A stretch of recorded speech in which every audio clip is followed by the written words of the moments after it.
Oh, hello. We're doing the alien radio signal tonight. Zena is already in, and I am slightly late. Let's get this rolling across everywhere. Yep, there we go. So, guys, if you are joining us tonight, we are doing a live alien radio signal hunt. Once again, pointing our dish to the stars there, hoping to hear a message from an extraterrestrial civilization. We're listening on what's called the hydrogen line, and that is that yellow line at the top of the screen and the channel on the radio dial there. That, scientists theorise that if ET is out there, this is where we will hear those signals, like we've heard those anomalous ones in the past there, like the wow signal, etc., etc. Let me get everything going, clicking all the buttons there. Kate, you are over on the TikToks. Yeah, we've got up in as well there. You're lurking there, up, and Lee as well there. You're the queen of TikTok there, Kate. You're going to steal Carl's crown for being first there. So yeah, we've got a good cluster of stars in range tonight. I was debating we might have been able to do a skywatch there. There were a couple of patches in the cloud, but looking ahead, I'm like, oh, it's probably going to last 5 minutes, and then the camera's going to get rained on.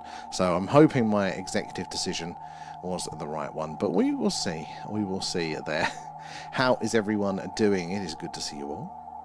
There, so yeah, so we're listening out amongst the stars there, hoping to pick up an anomalous radio signal that could potentially be from an extraterrestrial civilization there. We're listening purposely for those signals that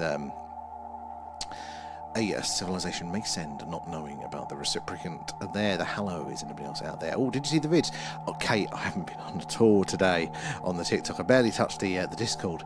After the stream, though, I will be catching up. Somebody didn't sleep last night, and then so somebody had to work until 9 PM to make up for it. So yeah, behind, but I will, Kate, I will have a look there. I'm excited to see them, and Brad is in as well. How are you doing, Brad? We're doing another alien radio signal hunt there, and Brad. Nom nom nom, thank you for feeding Alan. First snacks of the night there for Alan. So we are halfway through the week now. Is it Wednesday? Is it Wednesday? Is it God? Let's have a quick look at the weather forecast. When did we say we might get a window of opportunity? Not Thursday. Oh, now Friday is thundering as well there. Oh God, was that brief window of clear sky earlier today, was that our chance for a skywatch this week? What is up with the weather there? I am glad to hear it, Brad. Yeah, we're all good. Overworked, underpaid, and it's raining. But other than that, we'll survive. Although we did have a bit of blue sky earlier, didn't we? That was quite nice. Makes all of the difference. There, Mark is in. How are you doing there? I'm insane. We're all insane, Zena. That's the club there. Maya there. I'm out with Alan looking for missing clear skies. If you find anything, Maya, do let us know. I'm desperate for some clear skies. But yeah, if you're joining us, V is in. How are you, V? Thank you for the heart there, Brad, as well. And see those likes, guys. The tapping and the sharing there does help us reach more and more like-minded people there like yourselves, getting more eyes and minds on the old phenomena, helping us piece this puzzle together there. Coming in with a like strong, V. Thank you. But yeah, we're listening out again.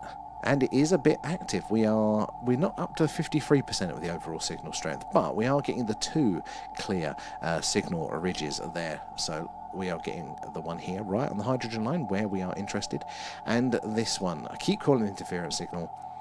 It's probably not interference now. That's where we're leaning to it there. But they are unlikely to be the alien signals we're looking for because they are on the screen for so long there. But they could still be anomalous and probably very much stellar related there. Kate coming in with the shares as well there. V, thank you for the heart. On it, Captain. And damn right there, mate. I'm not the captain, though. Leanne is, no. Alan's the captain. I'm the ship's boy. That's the thing, as far as my rank goes. There, Alan wouldn't have it there. And Mark, thank you for... oh, it's Pop. I thought he was feeding Alan, but thank you. There, Mark as well. And V coming in those. Coming in strong, and it all goes back to the streams. So this Friday, guys, remember, we're going to be doing our next deeper dive there. We're going to be picking up on those case studies from the Condon Report there, unless I can find something better. But that should be a good one to get our teeth into. Tomorrow night, or maybe Friday, I don't know. Depends, see what my sanity's like tomorrow. But maybe we'll do it gaming tomorrow night. If not, maybe we'll do it before the deep dive there as well. Normal is relative, isn't it, Maya? Here, perfectly normal. Out in Tesco's, the lycra shiny spacesuit and full-size alien head mask might give us away. But we need to find a deep dive about the Antarctic. Oh, yes, Antarctica there. That is a good point. I found lots of general stuff, but with the deep dives, I'm trying to stick to, like, not official documents, but, you know, like some sort of concise thing that we can open and close, mostly in one sitting there. But I find lots of general conversations around it, but like not like a first-hand account or something. But I'll keep an eye out there, because Antarctica is strange. I think everything is a lot stranger than we expected, but Antarctica is definitely one of them there. Wayfind is in the house. I was listening to some more info on the moon today, and it is very, very strange indeed still there. It's very, very difficult, but V, if you find anything, we'll have to get you onto the stream production Google document there, and you can start uploading them. There. Come on, Alan, you've got to go in Mayor there, find those clear skies. Guys, if you're joining us, we are doing a live alien radio signal search tonight there. We're using our radio antenna to sweep across the night sky, and as the Earth rotates again, it's going to pass over the night sky there, passing over various stars and various planets there out of those vast distances, hopefully passing over one that's going to be inhabited by a civilization that's going to be sending us a signal. If it is, hopefully we're going to see it clearly on the screen. Now, we might not see it that clearly because these distances are so vast, and the energy requirements to transmit a signal over these vast distances are very high, so it's more than likely actually that we won't get a clear signal, but it would be some anomalies in the background. And if we do get something through, even if it is the anomaly there, it'll only be on screen for between 30 and 90 seconds there, because that is with the Earth's rotation how long it'll be over that target. And Wayfind, seen the latest about the tunnel underground made from a lava tube there. SpaceX wants a base there. I've heard a little bit, like, generally about lava tubes, and I feel like on Mars and the Moon, they are probably great places already underground there to be shielded from the radiation and things like that. But and recently SpaceX as well talking about these, space data centers and things like that. But the one that I was looking at is a recent podcast, I think it might have even been today or last night, from Ross Coulthart there, and I'm mixed on him. I like most of what he says, but he's very... I'm not a fan of people that are very entrenched in their specifics, and people that are confident in, like, 100% this is what is going on. Like, general gist, but I don't think anybody has 100% there. So I kind of get lost a bit when particular people take such clear, defined sides there. Laura Lass, thank you for the hearts there. Appreciate that. How are you doing? But yeah, so Ross Coulthart was talking to this chap, putting the case forward that there is strange stuff on the moon. There are loads of evidence coming up there. Nothing I don't think was slam dunk, but a hell of a lot that raises those questions. And there's I think some Chinese researchers are putting out a paper ever so close, I think now maybe, but they're basically in some samples from the lunar surface. They have discovered some very special carbon nanotubules there. So basically a tube formed at like the atomic level there. They're 1 atom thick walls of these tubes, and until we saw them now on the moon here, we thought that is only possible not in nature but by manufacturing. So is it that we got nature wrong, or is that evidence of technology technically on the moon? But there's loads of interesting things up there, structures, shapes there, a lot better quality than the ones I'd seen previously. These are high definition. Talking about a particular lunar orbiter mission in the 90s there. What was it? Started with a C, can't think of what it's called, but basically it's to map the moon for geologic research there. But again, it was in partnership with the Department of Defense or something along those lines, and they haven't released the images of the surface, as we've all been saying for a while there, but one of the guys involved in that project was Dr. John Brandenburg. He's also the guy that has the Mars theories. They're talking about how Mars has got evidence for it being nuked and things, so he's a very interesting ex-NASA scientist there, and he was basically saying, yeah, they found lots of strange stuff on the moon, and purposely that mission was to basically see if anybody is building anything on the moon. So a secret mission disguised as science, and I love the sound of that. I think that could well be part of what's going on. Laura, as well, thank you for the gifts there. Appreciate those. All goes back into the stream. And nobody knows 100%, but there are artifacts galore on the moon, and glass is stronger than steel on the moon. Is that true? Is that like the weird, like, gravitational effects or something? Very interesting. But I know that there's definitely lots of candidates, isn't there, for anomalies on the moon. One of these images, I've never seen this one before, but it looks like two objects, and the only way I can describe this is it looks like a full-size rocket booster, not just the motors that kind of get flown around up there after use. Now, this is like the whole thing that would normally sit on the launch pad there in two parts, as if it had kind of crashed, like one that way and kind of one that way, and they were very, very straight, causing these shadows quite clear. And then in between them was this perfect, like, right-angled structure. And it just thought that was a lot clearer than any of the moon stuff I have seen previously there. So definitely think there is some shenanigans afoot. And the moon makes sense, not only geologically and environmentally. There is no erosion, there's no plate tectonics that are getting recycled there. The only thing you've really got to worry about over time is micrometeorite impacts. That's really it for wearing things down. So it's a great place to put a base. It's a great place to put things and have things preserved there. It's a problem with a lot of scientists. They tend to be too certain. 100%. And it's fascinating, isn't it, that actually how intelligence gets siloed. So the more intelligent you are, the less generally intelligent you are. So it tends to be very, very, very specialised. And we can look to our friend Elon Musk here for this. Very intelligent. Look at the things he has achieved. You can't deny those. But I wouldn't want to take relationship advice from him. Or what's the best way to conduct yourself on the internet? This is, it kind of like, it really just peaks in certain areas. And science is the same.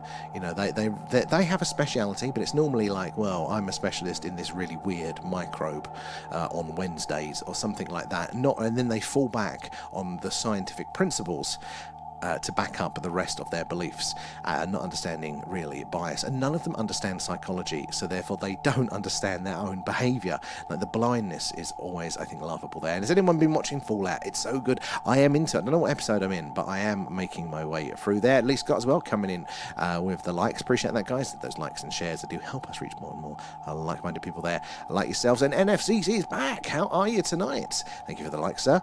And we find, yes, there are so many glass objects, like the castle and smashed dome and lots of other buildings. I've heard about the smashed dome. The person I heard it from, I wasn't a massive fan of it, because they were talking about the Apollo missions landed inside of it, and I'm like, that sounds like, threading a needle there. That sounds a bit difficult, but I didn't hear much on it to have like a real hard belief. There, Marcus is in the house. Thank you for the gifts. Appreciate those. And made of glass due to the refraction of a light through them. I've heard there's like evidence in it. You can see certain glowing and things, or some of the that might means that there are these domes up there. And again, a dome in a space like that is a very sensible way to build a structure up there. If you look at not all, but very much most of our proposed lunar bases, or even Martian ones, domes are the structure of choice. There, Kate coming in with the likes as well there. And how are you doing, Marcus? So good to see you there. And thank you for the treasure box, guys. Thank Marcus when you claim the treasure box. Harco is in. How are you there? Now, where are we? Over on the tubes there. We've had so much rain and dark days, it's depressing. It really is.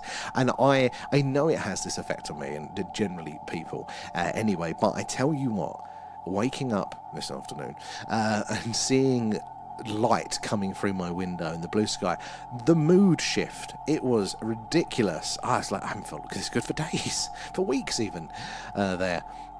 And Lee there on the tubes, universe uncovered. The 1997 WOW signal detected something that returned 11 minutes and 56... that never returned. 11 minutes and 56 seconds. So, yeah, the WOW signal, Lee, is 100% what we are looking for. And it's called the WOW signal because, wow, it is absolutely brilliant. It looks exactly like how we'd expect a technological alien radio signal to look. And it was exactly where we expected to find it. That yellow line there at the top of the screen, that is the same frequency. It had all of the candidates there, but it did not repeat. So, science couldn't 100% say that it definitely was ET. But as we mentioned yesterday, though, our most likely detection of an alien radio signal might as well be their last one. So, it probably wouldn't repeat. We didn't do it as humans, but the WOW signal is fantastic as a candidate signal there. I think we should probably get off this plane. And my aunt's father was the patron of the British Arctic Survey, or Antarctic Survey, sorry there. And I was told in no uncertain terms, yes, it sometimes involved ET. And no, you don't get anywhere near them. That, because we don't hear much, do we? Especially from us here in the UK. Up, that is phenomenal. And you do get some of the best information, don't you, from relatives there. I've got a few people that in my family, I won't be too specific, and adjacent there, that, you know, very senior in certain governments. Oh my God, you know they're useless, but next level or stuff, some of that there. I love that. Was there any more? Because that is, but did he specify? That is just fantastic to hear that up. And this is why I love doing this, is meeting all you guys and hearing the things that you don't get to hear anywhere else there. I need to go to the moon. I ran out of cheddar there. It's Wednesday now. Didn't you know that, Xena? It's a cheese sphere. So it's not plasma now then. I was just getting on board with the plasma theory there. And God left us a big cheese ball as a gift. He said, like, bye guys, enjoy the Edam. I'll be back later. And I am counting down. 2 weeks left from hospital. Wait, hospital? Harco, what's going on? Have I missed something? I haven't been on the thing to check my messages. Are you okay? Hope so. And Marcus as well there. Have you been following the very active solar activity that's been on the news? Lightly. I've been lightly doing it. So I know the gist. You know, again, you know, lots of activity from our sun there. It's firing off things left, right, and centre there. When we are at a risk, aren't we, for potentially dangerous solar flare activity that could affect us here on Earth, which would make sense of why we're seeing the spike. We do think there might be a correlation between that and the general background activity, because the sun's emissions are so powerful and they're non-targeted, aren't they? They radiate out everywhere. That would explain why we get the signal for so long there, because we're basically sitting in it. And agreed, the dome shape is the optimal physical structures there, strength and value of engineering. It does make sense there. Blue Nose is in. How are you doing, Blue Nose? Good to see you there. Thank you for the heart. Harker as well. Thank you for the gifts there. Marcus as well. Sorry, I'm a bit behind there. V as well. Nom nom nom. Thanks, Thank you guys. for feeding Alan and Kate as well, coming in with the gifts. Appreciate that, guys. Gift subs, patrons. It all goes back into the stream. Alan Shay, sorry V, yeah, he made you wait there. He's teasing you. Kate coming in with the shares there as well. Boots on the ground, V. We'll tell the Americans there's oil up there. They'll be straight up there. But 100% boots on the ground there. A few loose bolts, sadly. Oh, Harco, I'm sorry to hear that one. So, are you in hospital now, or is it you've got to go in a couple of weeks there? Well, we're definitely wishing you the best there, sir. That is never good news, but hopefully it'll be good news there. A dynamic hip screw, which is, oh my God, oh man, that's a rough one there. So you've got the operation in a couple of weeks. Well, we definitely wish you a speedy recovery with that. Alan, anything you can do? He's shaking his head there. Feed him, V. Loving stickers there. And Rachel is in. How are we doing? So, yeah, guys, just joining us. We are doing an alien radio signal hunt tonight. We're searching the hydrogen line. That is that yellow line at the top of the screen. The channel on the radio dial there that scientists theorise we are most likely to hear a message from ET, should they be out there, sending us a signal. And it's where we've heard interesting candidate signals before, like the wow signal there, like the weird signal. That's another great one there from a close-by red dwarf star. Also from some of those SETI at-home signals as well. Exactly where we would expect ET to be sending those messages there. And Laura Lass as well coming in with the roses. Thank you. So yeah, do say hello. If you're new here, make sure you're giving us a follow. We do something like this every night. If it's a clear sky, we do the live UFO UAP Skywatch there. And we're based in Wiltshire in the UK, which is right in the heart of Crop Circle country, just down the road from Stonehenge. So this is the skies to be watching for the phenomena. If the moon is up full, that's what it looks like. We do a moon watch as well, so do jump on board for those as well. And yeah, I only mention it because he's dead now, so you can speak freely. That is really interesting news there, especially from us, because I definitely, from people like that, these official old school sort of organisations like that, for me there is a bit of that stiff upper lip credibility there. So, like, I don't think they'd be playing PSYOP games. I can imagine the Americans doing it, but not a traditional British institution there like that. That is very, very interesting. So thank you for sharing that one. And if anybody else, guys, if any of you got any good ones, or if you've heard anything latest in the news, I'd love to hear about that one. But currently we have got Sirius in range there, 8.6 light years, Adara at 430, Weazen at 1800, and Aludra there at 2000 light years. So most of them are quite close by in space terms. They're our neighbours. Sirius is only a couple of doors down. So again, our odds of hearing a message from these stars is increased because of they are so close there. And Raf, how are you doing, nerd? Alien geeks. What's the term for us? You know, we're not exactly gamers, so we don't come under the geeks, do we? What do we come under? We're not technically science. We don't like those lot, do we? What do we come? Are we just the weirdos? Are we just the crazy ones? Is that our colloquial collective there? I prefer enlightened, but we shall see. So yeah, we are getting some of that activity. It does seem like we're getting much lower overall signal strength tonight there. We've dipped down to 50 to 51%. Misfits. That's a very polite way of putting it. I'll go with misfits. I can tolerate that. Nerdonauts. Now that, okay, you're bringing that one back, Marcus. I like that one there. And I said, the Darren, how you doing there? Evening, I've recently discovered a channel, and here's to finding something. Thank you, Darren, there, and welcome aboard. I do love to meet new people. Whereabouts in the world are you joining us from there? And fingers crossed as well. Hopefully, you'll be able to catch us soon doing a skywatch as well. They're pretty cool. We're seeing all the weird, wonderful things flying around in the night sky. We tend to see a lot more evidence with those as well. Normally, something anomalous at night. This one, a bit more of a slow burn, but hey, you never know. Tonight could be the night there, because it is not just a right place, it is also a right time there. So we're going to be pointing at the right stars that at least are inhabited, not that we'd know it yet, but also when they're sending those signals. So we have to repeat our searches. They're unlikely to be sending them that regularly there. Raft Twat, so I'll go with that one. That can work as well there. And Jolly is in. South Wales, you are not far at all there. And again, Wales has a very good history with the phenomenon. Have you seen anything yourself in the night sky? Doing this, I have noticed that Wales, Scotland and Ireland are very, very active for the phenomenon, like disproportionately so, especially when you account for population sizes as well. They seem to be so active there. I wouldn't want to fit in anyway. 100% Laurel. Any club that would take me as a member, I wouldn't want to be a part of. There. And sent you the picture to... Oh, I'll have to check it out. I've not even been on to that. I've been working until about 9 p.m. Somebody didn't sleep last night, so got up late for work. So I will be checking my messages after this, but hopefully I'll catch up. And thank you, Rachel, for sending that. And V, loving the stickers. And thank you for sending the portal. That'd be interesting. Images of somebody just being like zapped out of it and thrown involuntarily into our weird chat. If that, God, wouldn't that be brilliant? Like, I would pay for that if we could press a button and just pull people from other lives against their will just to be in here.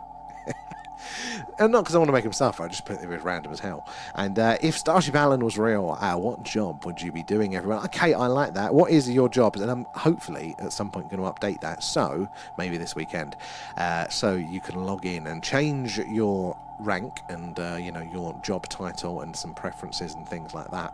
And Key Week, even from North Wales, we've got Wales covered. Love it there. How are you doing there? And Scotland is very, very active, V.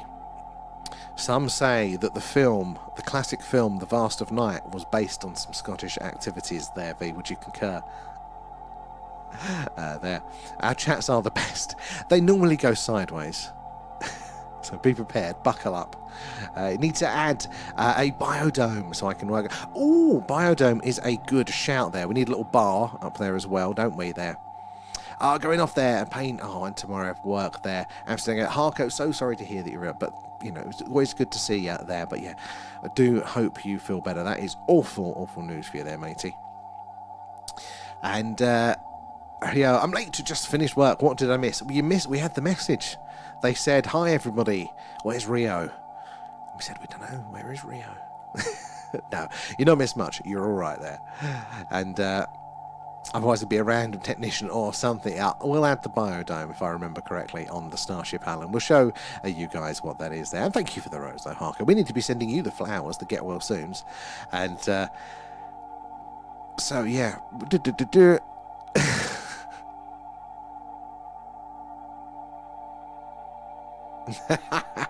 Oh, that chat on the tubes. You make me laugh, guys. There, Rio as well. Thank you for the rose. All goes back into the stream as well. Who is joining us over on Friday night there for? Oh, my little thing switched off. Who is joining us Friday night for our deep dive over there on the Patreon? If you do want to join us for that, it is free. If you use the link in our bio for months, you'll be able to catch 2 deep dives and join the Starship Alan and watch the old ones back there as well. But we're going to be looking at the case studies, the accounts of the UFO phenomena there that were studied by the Condon Report in the 1960s there to make their assessment and judgment on the UAP phenomena. It's going to be interesting there. And George R there, why does it analyse the signal? So brilliant question there, George. What that's doing is that's the red box that pops up is the micro signal analysis. So in the absence of a clear signal, a big spike on the screen there, that we go, hey, eureka. What it's doing is it's looking at all of that background noise here, which are these bits here. This is the background level of noise of the universe there. The cosmic microwave background's called. There, scientists think it's the remnants of the Big Bang. But yeah, without the signal, what that red box is doing is looking at the area of interest, and it's analysing that section there to see if there is any clue that there may be a very, very, very faint signal getting lost in amongst all of that noise. So it's looking for signs of repetition, modulation, encoding there, anything that could indicate that there is a faint signal in there that we might be missing. Sadly, we won't be able to pull the signal out and decode it and listen to it, because it'd just be too quiet, because these distances are so vast between the stars there. The energy requirements to send a clear radio signal are very high. So the most chances are that a signal that's reaching us here is possibly going to be quite faint and getting lost there. So that's our little backup to make sure that we are not missing anything there. So there's a brilliant question there, George. V is in as well. Kate, you're going to join us this Friday there. I'm back to living under a rock there. You're hanging your social hat up and you're joining us. You're joining the nerds over the Marcus too, loving it, getting the crew together there. Rio as well, thank you for the heart there. George as well, thank you for the heart. It's very kind. It all goes back into the stream, help us improve what we do. And how's you and Alan tonight? We're all right, Rio. That little bit of blue sky earlier today really helped. A bit there. And Pause Talk, how are you doing there? Are there any solid proof of UFO, or is it just another mythology like a lot of other things? That's such a good question. So there is a lot of evidence, but it's hard to push it over the line to say conclusively. Now, there is enough evidence that in a court of law, if this was a murder trial, there could be a conviction there.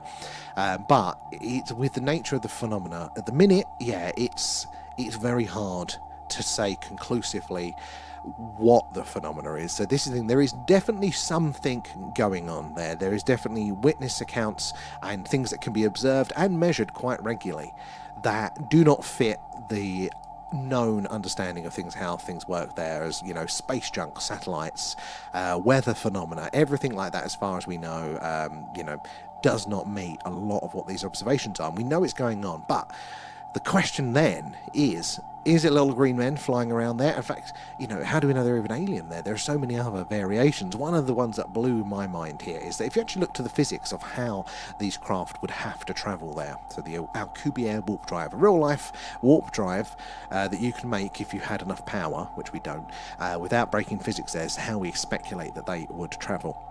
Now, if you're building that, you're also actually building a time machine, because space and time are connected, and the way you'd bend space to travel, you're basically making a time machine as well. So it might not be little green men from other planets, it may be us from the future, but there's so much very interesting evidence that does point towards this thing. We can look to a lot of the encounters that are being seen and recorded, like the images and the videos, older stuff and newer stuff there, and what looks to be observable effects of the warp drive, because we would expect there to be certain observations that we can make about that technology if it's being used. And we think we are seeing them there. There's things like the evolutionary biologist, mainstream scientist there, evolutionary biologist, that has basically put the paper out there together saying that the grey aliens that everybody talks about, evolutionarily speaking, they could be us from the future. Our current evolutionary trends are going in that direction. So it's little things like that kind of paint the picture.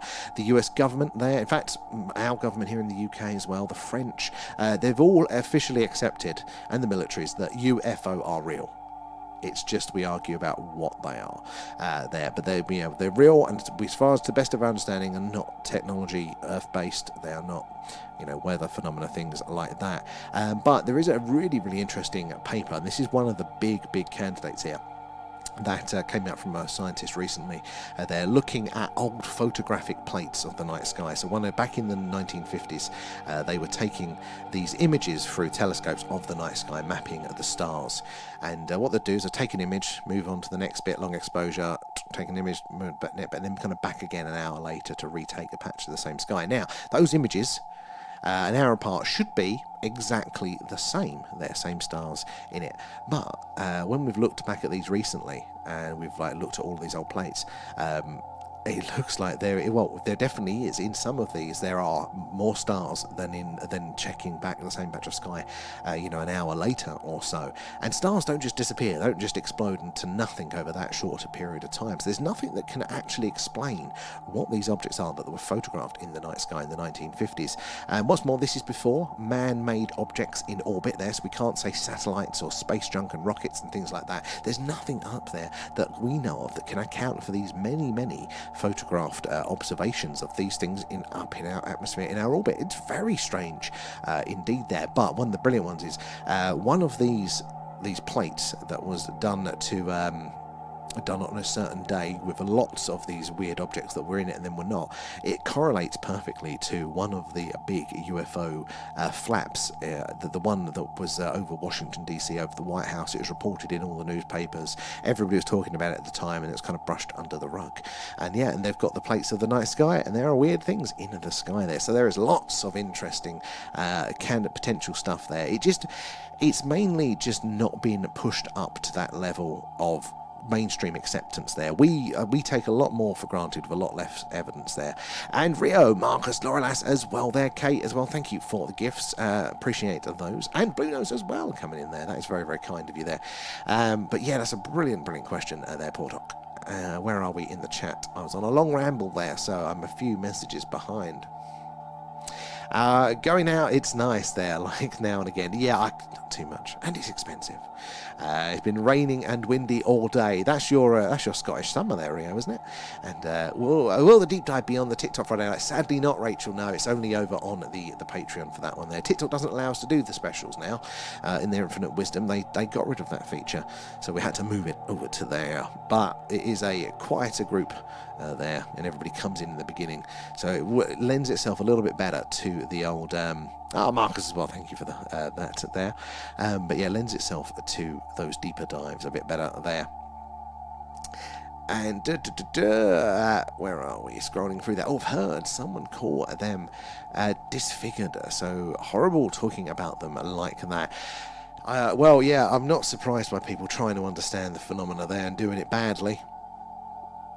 It's interesting. I did not know I did not know that they said that they are real, but we need to explore more. Yeah, that is the official position there. The UK, the French, and the Americans, to say many more as well there. That the UFO phenomena is officially accepted as real.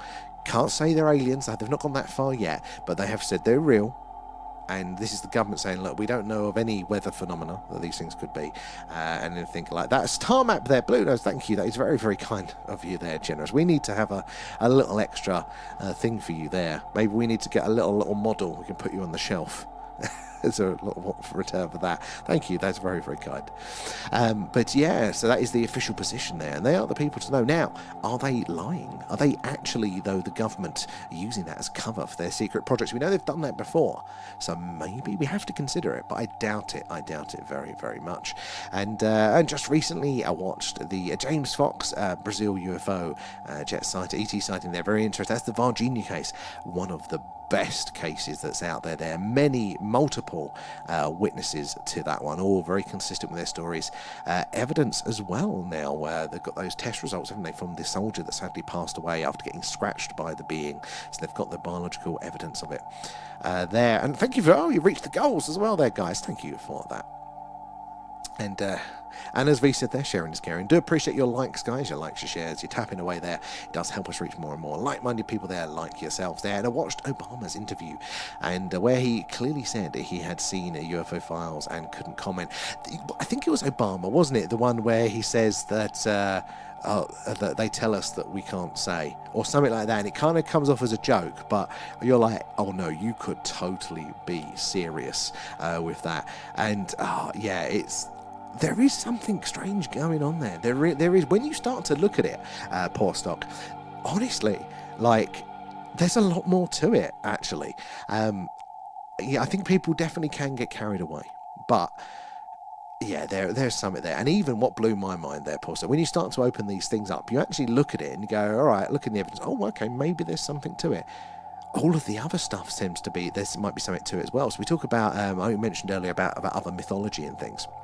But looking at the UFO stuff, if you actually break it down to its constituent parts there, lights in the sky, beings from other places that aren't quite like us, abductions being taken away, all of that sort of stuff there. V coming in with a hand up, thank you. At least it's not the potato this time. But you break it down to its constituent parts like that, rather than our interpretation of, oh, they're beings from another world. It looks exactly like the fae, the fairy phenomenon. Oh, I shouldn't have said it. Should have said it. Thank you, V. But yeah, it looks like the fairy phenomena. Even a lot of the religious stuff actually breaks down into a lot of the UFO stuff. It may well be that whatever the phenomena is, it's been with us the whole time, responsible for all of these different interpretations over the year. Again, it is down to human interpretation based on what we know and understand culturally. I always find it a very, very interesting connection that the modern day UFO, aliens from other planets phenomena, started at exactly the same time that we were looking and starting to send men and women into space and looking to go to other planets and other worlds there. And all of a sudden, this strange phenomena is described as people in metal ships coming from other worlds there. Maybe it is more how we're interpreting it based on these things there. Disfigured humans. Oh, no, that's worried. That's no worry, Rachel there. What was... Oh, I know what you mean. Oh, because I thought you were talking about the... people describing aliens like that, but no, you're saying that there are people, aren't there, that actually say, like in the Roswell crash there, they were saying that maybe it is, humans, people have mistaken these alien bodies for humans with certain sort of genetic issues or disfigurement, or sometimes purposely manipulated or something like that. That's one of the theories that's been going around. I don't particularly like it myself, but you have to be considered. And V, thanks for sharing. I appreciate that, V. And Lorelas there, it really is one of the best cases. It's only learnt about it recently. Same here, like literally last couple of years, I'd never heard about it. It's been going on obviously since the 90s there, but it's a very, very strong case there. We kind of think, don't we, that the way our world works is that good triumphs over evil and the truth is out there, in the same way that you go, well, if I go to court, the judge will hear my case, and then right will be proven from wrong. But that isn't really how it works, is it? It's the judge has had a bad day, you've got a bad lawyer. It doesn't necessarily work like that. And I know that I thought, well, if there was real UFO phenomena there, if people were seeing this and this much there, if there was an alien craft spotted over a city, a massive craft spotted over a city, well, that would be it. It'd be in all the newspapers, it'd be confirmed, there'd be no questioning it. But all of those things have happened repeatedly, but they just don't bubble up. They don't pass down the chain. It doesn't ever reach that level of cultural acceptance, does it? And my youngster's favourite bear is called Blue Nose. After our Blue Nose, I'm assuming there, Kate. And Avia coming in with the stickers there. And Blue Nose sent a treasure box, guys. I do thank Blue Nose when you claim the treasure box there, or if you already have, because I'm running late on the messages. Do thank him now there. And poor Stock, no, the one I saw, he was dead serious when he said to the co-host, can't tell you sorry. I didn't see that one. Some of the other presidents have mentioned it as well, and there's something to it. There really is something to it there, isn't there? And Loris, the man who got emotional when he found the crash site was really profound. That was at the Virginia one. Honestly, these people are experiencing something, and I'm totally open to the fact that people are interpreting what they're seeing wrong. We know that this happens all of the time with day-to-day things there, you know. Witness testimony can always get confused. People can get the wrong end of the stick depending on the information they've got there, so we have to account for that in some of this. But just the sorts of things that people are describing, you can't really get this wrong, can you? You know, I saw a big spacecraft crash. You know, like, you know, there's not much to be interpreted there other than, did you get a plane wrong? But that's quite different there. Anyone know when the first mention of the firmament was? Oh, good question. Is it biblical? Over on the tubes there, guys, is the firmament. You'll know. We've got a few of you in tonight. When was the first mention? That Blue-nosed the bear now. That's it, Blue-nosed. And my brother and family saw a Star Wars style triangular craft decades ago, and it literally vanished. So is that triangular? Because the triangular craft back in the 80s and 90s were there was like a wave of those, and it was meant to be like a flat triangle sort of thing, so you'd see the underside had a light on each corner, and sometimes there was like almost like a fire in the middle, not like a rocket booster, but more like a lava lamp in the center. And we're hearing a bit more of it now, but they are the ones that are meant to be the reverse engineered craft from the Americans there, like the TR-3B and variations from there. But they're getting popular again. Some of these whistleblower accounts are claiming to have seen a lot of this activity over various bases, and getting scratched by the being by their nails. Now, that is a very good point, Rachel. Yeah, so it wasn't an attack from the being there for the Virginia case where the soldier sadly passed away from the infection. No, it was the soldier picked the being up there because he's running around, and kind of just accidentally got scratched, I think, under the armpit, and sadly, because of an open wound and the strange bacteria there, you know, it did not go well from there. But we have or now it's publicly out there, isn't it, the autopsy and the toxicology reports from that bacteria. And what's very interesting about it is that it's not an alien bacteria. It's not totally unknown, but this strain of it is. The version of it is so strong there, so it's as if it's come from some sort of magical place there, because if it was a truly alien bacteria, the chances are that it wouldn't actually affect us there, because we wouldn't necessarily have enough in common for it to work. So again, it does point to maybe us from the future, or a co-species where things have developed similarly but not quite the same there. He was the guy that works for SpaceX. Wait, what was that, Kate? I forgot. And pause it there. Well, religion will adapt itself with every new thing that will come out there. I mean, I think, yeah, there's a lot of flaws with religion there, but it does get a bad rap. Now, I'm talking about religion itself as a concept rather than individual religions or religious organisations, because they, I think, definitely deserve individually bad raps there. But religion as a concept is just a tool to try and understand the world and, you know, organise groups of people there, which we kind of need these organisational structures. Is when they're abused, which is human nature, is when it goes wrong. But you do look to some of those cool ones, some of the, like, you know, the Ethiopian Bible comes up a lot and things like that, or the Book of Enoch, and you're literally talking about UFO encounters here, and, you know, there's a lot of similarities across religions there. You know, the Sumerian stuff as well there, some of the Indian, is it the Vedas and stuff like that. Again, so many similarities, plenty of differences on the specifics, but the general thing that they're talking about, you know, beings flying around, being superior to us, is very, very similar to the UFO phenomena, isn't it there? And they talk about them like that, sadly they do. But hopefully, you know, the more it happens, the more we'll get in line of it there. And FFC there, I like the setup you got going on. It looks really nice, and your microphone is really clear. Thank you, NFC. Spent a lot of money on it, so hopefully it works. I had some interesting plans. All of this equipment here is actually meant to work. It's broken now, but the idea was, because it is real, like, you know, waveform analysis equipment, was going to run the signal through that, so it would kind of be going on the analog equipment as well. But then it broke. We'll fix it one day. We'll get it working there. But thank you, it's very kind. And exactly, he said the back of it looks like lava, really there, and larger. Lager in a pint glass, not fire but plasma. So exactly the same craft there. Now, not all triangle craft are meant to be the reverse engineered one there, but there's a particular way they do think that that's it, and there are lots of interesting stories about those coming out. That is on my list of really wanting to see something like that firsthand there. And yeah, picking up an unknown creature, not the best idea, no. I mean, part of me would be tempted. Depends how many teeth it had, and if it looked like a spider. If it's kind of humanoid, and it didn't have lots of sharp, tiny teeth, then, yeah. Oh, I'll have a look over there at Kate as well in a second when I get to the head of these there. And it's really weird how we share science in common with them.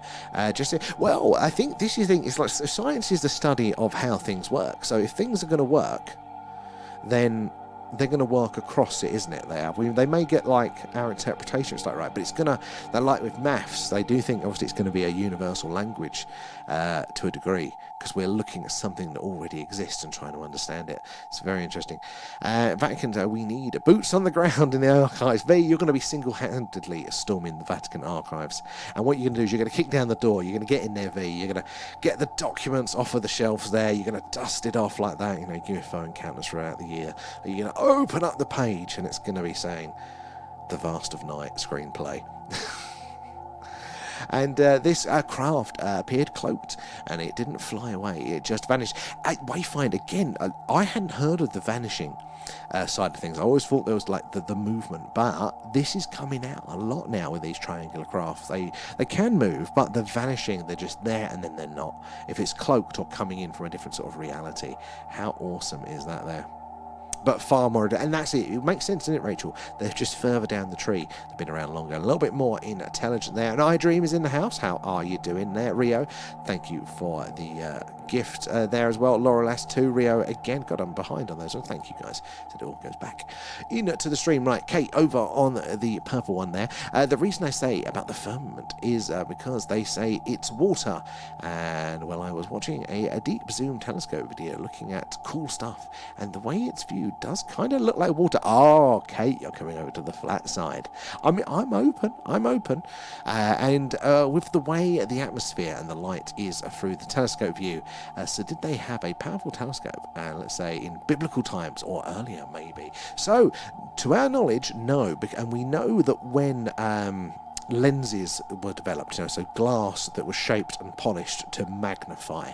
I can't remember exactly where it was, but I want to say it's like the Netherlands that kind of invented it, maybe the 1400s or something like that. So, biblical times, to our knowledge, we didn't have any of that technology, but the whole technology that was available is very much up for debate, pre-existing civilizations and things like that. And it wouldn't be the first time, would it, that some sort of astronomical fact and observation has been talked about since far before we've had the ability by the mainstream understanding to understand, to have got that. And sorry, tubers, it's taken me a while to clear through the messages, so I'm coming back to you guys now. Are you going to welcome me back with open arms? Or just you can talk about my glasses again? I read that, Zena, as in your birthday, so it's your birthday with my eyes. And where are we? God, that's our blue forearms. God's blue. Let me think. I mean, up. It's the definition of alien, isn't it? It's very, very anomalous. And I mean, multiple arm gods. I'm thinking Vishnu there, and you're harmless, but you're talking to yourself there, and. Darren there, 30 years ago, I saw a large bright object moving at high speeds over Pontypool. There, pull an impossible 90-degree turn while two RAF jets chased it there. Now, Darren, it's observations like that.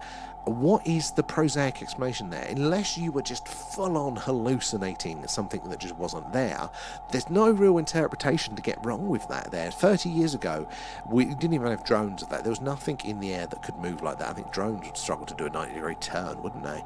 There, that's a phenomenal sight. And again, this is what I love about doing this. It's what I love about reaching your ears. We get to hear those first-hand accounts. And definitely my understanding of the phenomena and its range has definitely improved by hearing these there.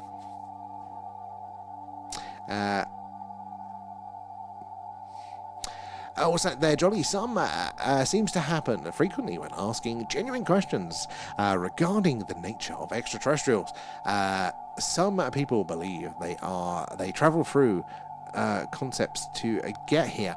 I mean, there are definitely different versions, aren't there? Different understandings of how all this may work. And to be honest, look, most of us even people that have had direct experiences there, it's normally only the one or the two.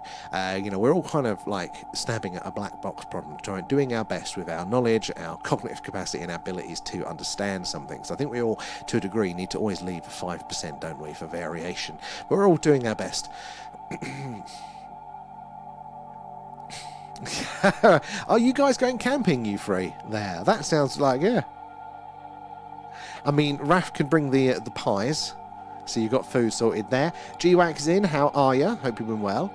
And the most positive thing we can conclude is that UAP are real. Well, there's definitely some phenomena there, isn't it? There is something, whether it's weather, whether it's light, whether it's secret tech, or whether it's little green men from other planets, or big grey men from the future, us in the future. We don't know, at the minute there. I don't think it's easy to, definitely with the information I've got, to be conclusive in it there. And don't eat the food, you'll never return to the world. Again, that's the fairy and the fae, isn't it there?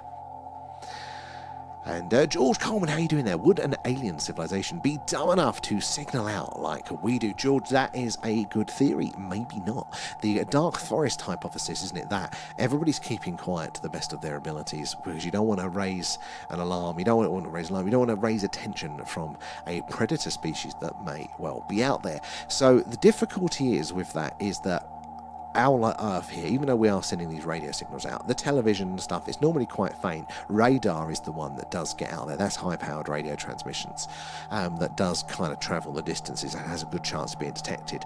Television, radio, they're all quite low power. They tend to fizzle out within a few light years of detectability there.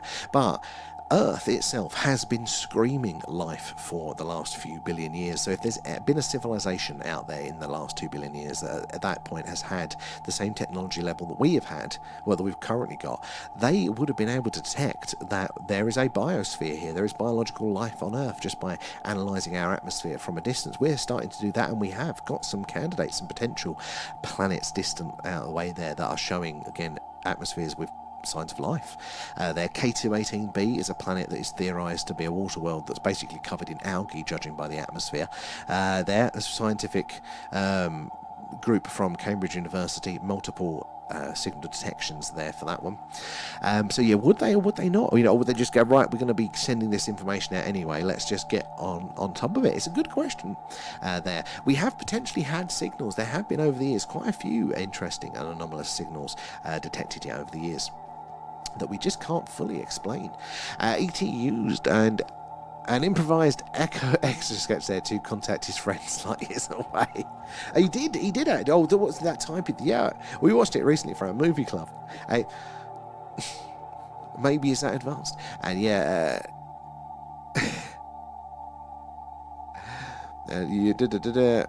it's from the Bible. So, we're talking about the firmament one. Yeah, that's where I didn't know that until you guys let me know there. And again, I didn't know it was there was the religious connection to it there.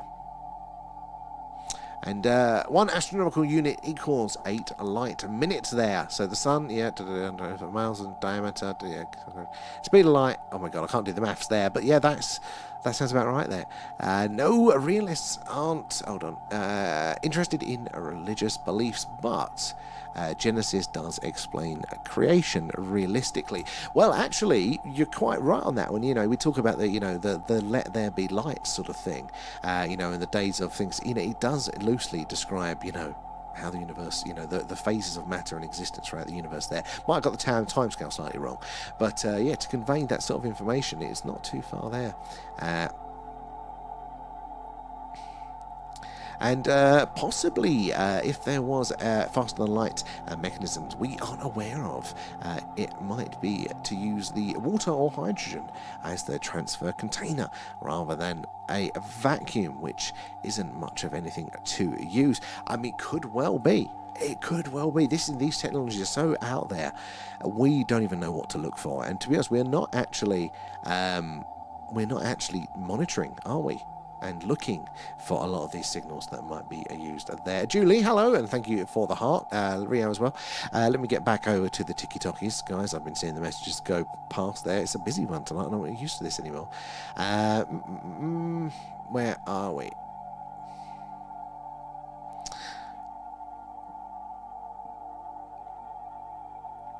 the Book of Enoch and the Ethiopian Bible are good reads there. I haven't done it myself, but I need to do it.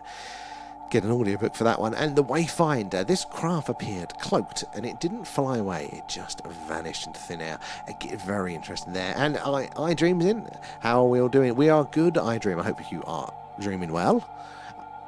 And oh no, I've missed a few messages because I did those ones. I swear TikTok reorders the bloody messages when it decides there.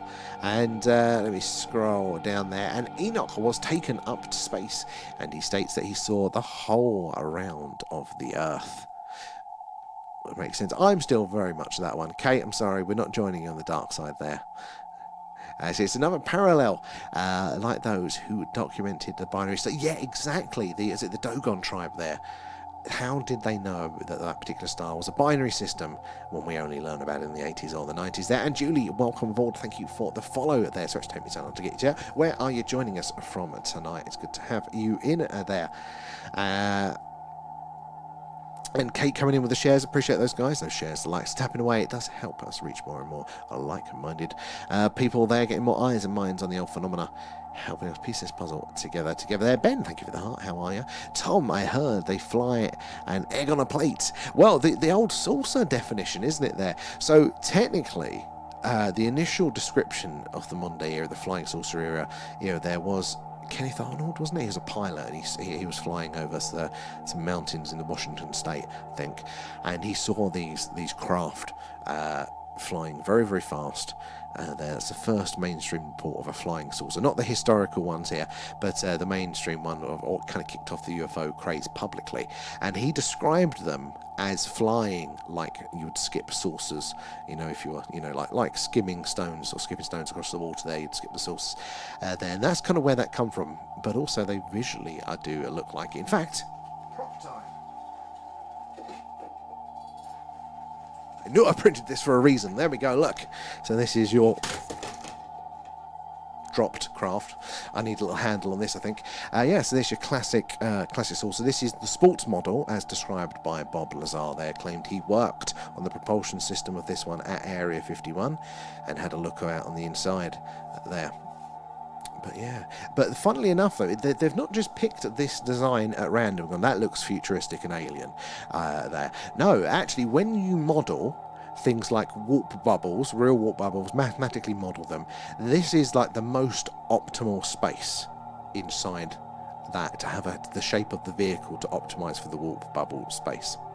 So that's the thing there. And there's also, I can't remember what it is there, but it's some other theorized method of propulsion. And when the scientists modeled it, they said, okay, what is the best, what would this craft have to look like? Kind of like the equivalent of aerodynamics on a plane. You want to make sure that the air is not hitting a flat surface, because that's going to be like hitting a wall. You have to have the smooth, while your cars are kind of smooth, so the air rolls over it and as smoothly as possible there. It's like the equivalent of the aerodynamics. They plotted the shape, the most efficient shape for this particular thing, and basically, boom, it was a flying saucer. And part of it was that it would ionize the atmosphere around it when it was in motion, and therefore make it glow. So the reason we see the lights in the sky may well be just a byproduct they can't control as part of their propulsion there. Feed him, V, totally there. And I think there has been multiple civilizations over multiple years, and I would put money on it. We look at our time, like Earth has been hospitable for about 2 billion years there, so we wouldn't have been around the whole time, but every time we look, we are finding older records of anatomically correct humans going back a very, very long time. Some people even theorize 1 million years there. And if you look in the geologic record of the Earth, you know that temperature-wise, it has been stable various times for long periods of time, and we can't really claim to be great with our civilizations and whatnot, because it's not really down to some clever people setting up some good rules or discovering some good science.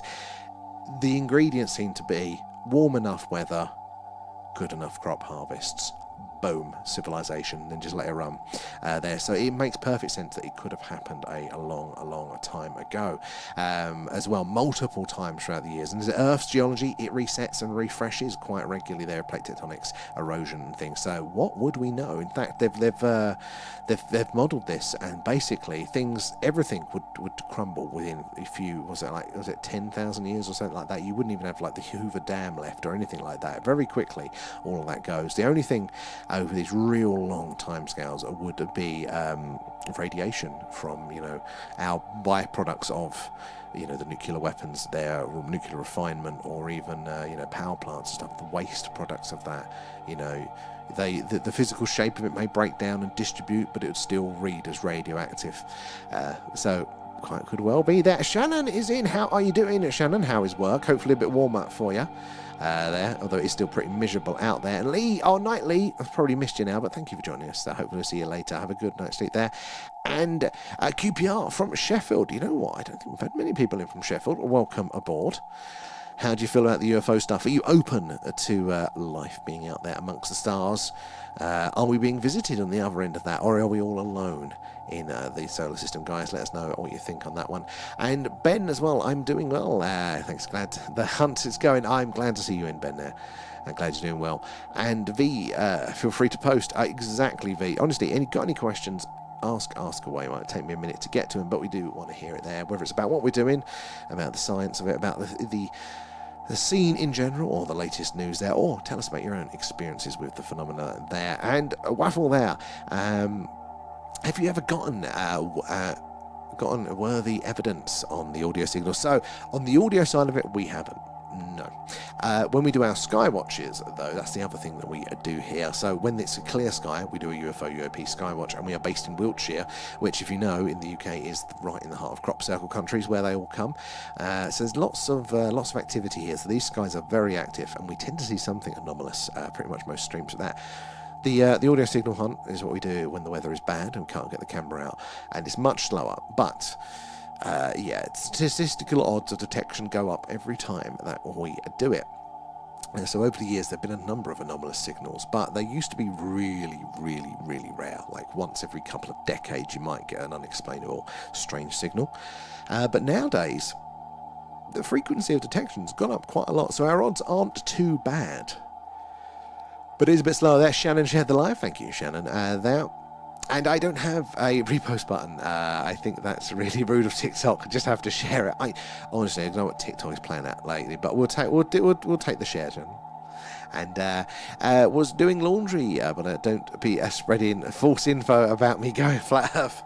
I've heard it from good authority now, Kate. That's where you're going. And NFFC there, do you think we will live on the moon or even elsewhere in the universe, or only Earth? So I think most probably yes, unless there is unless there are these catastrophic events that are guaranteed to happen regularly enough, and it's just because we don't record that as well.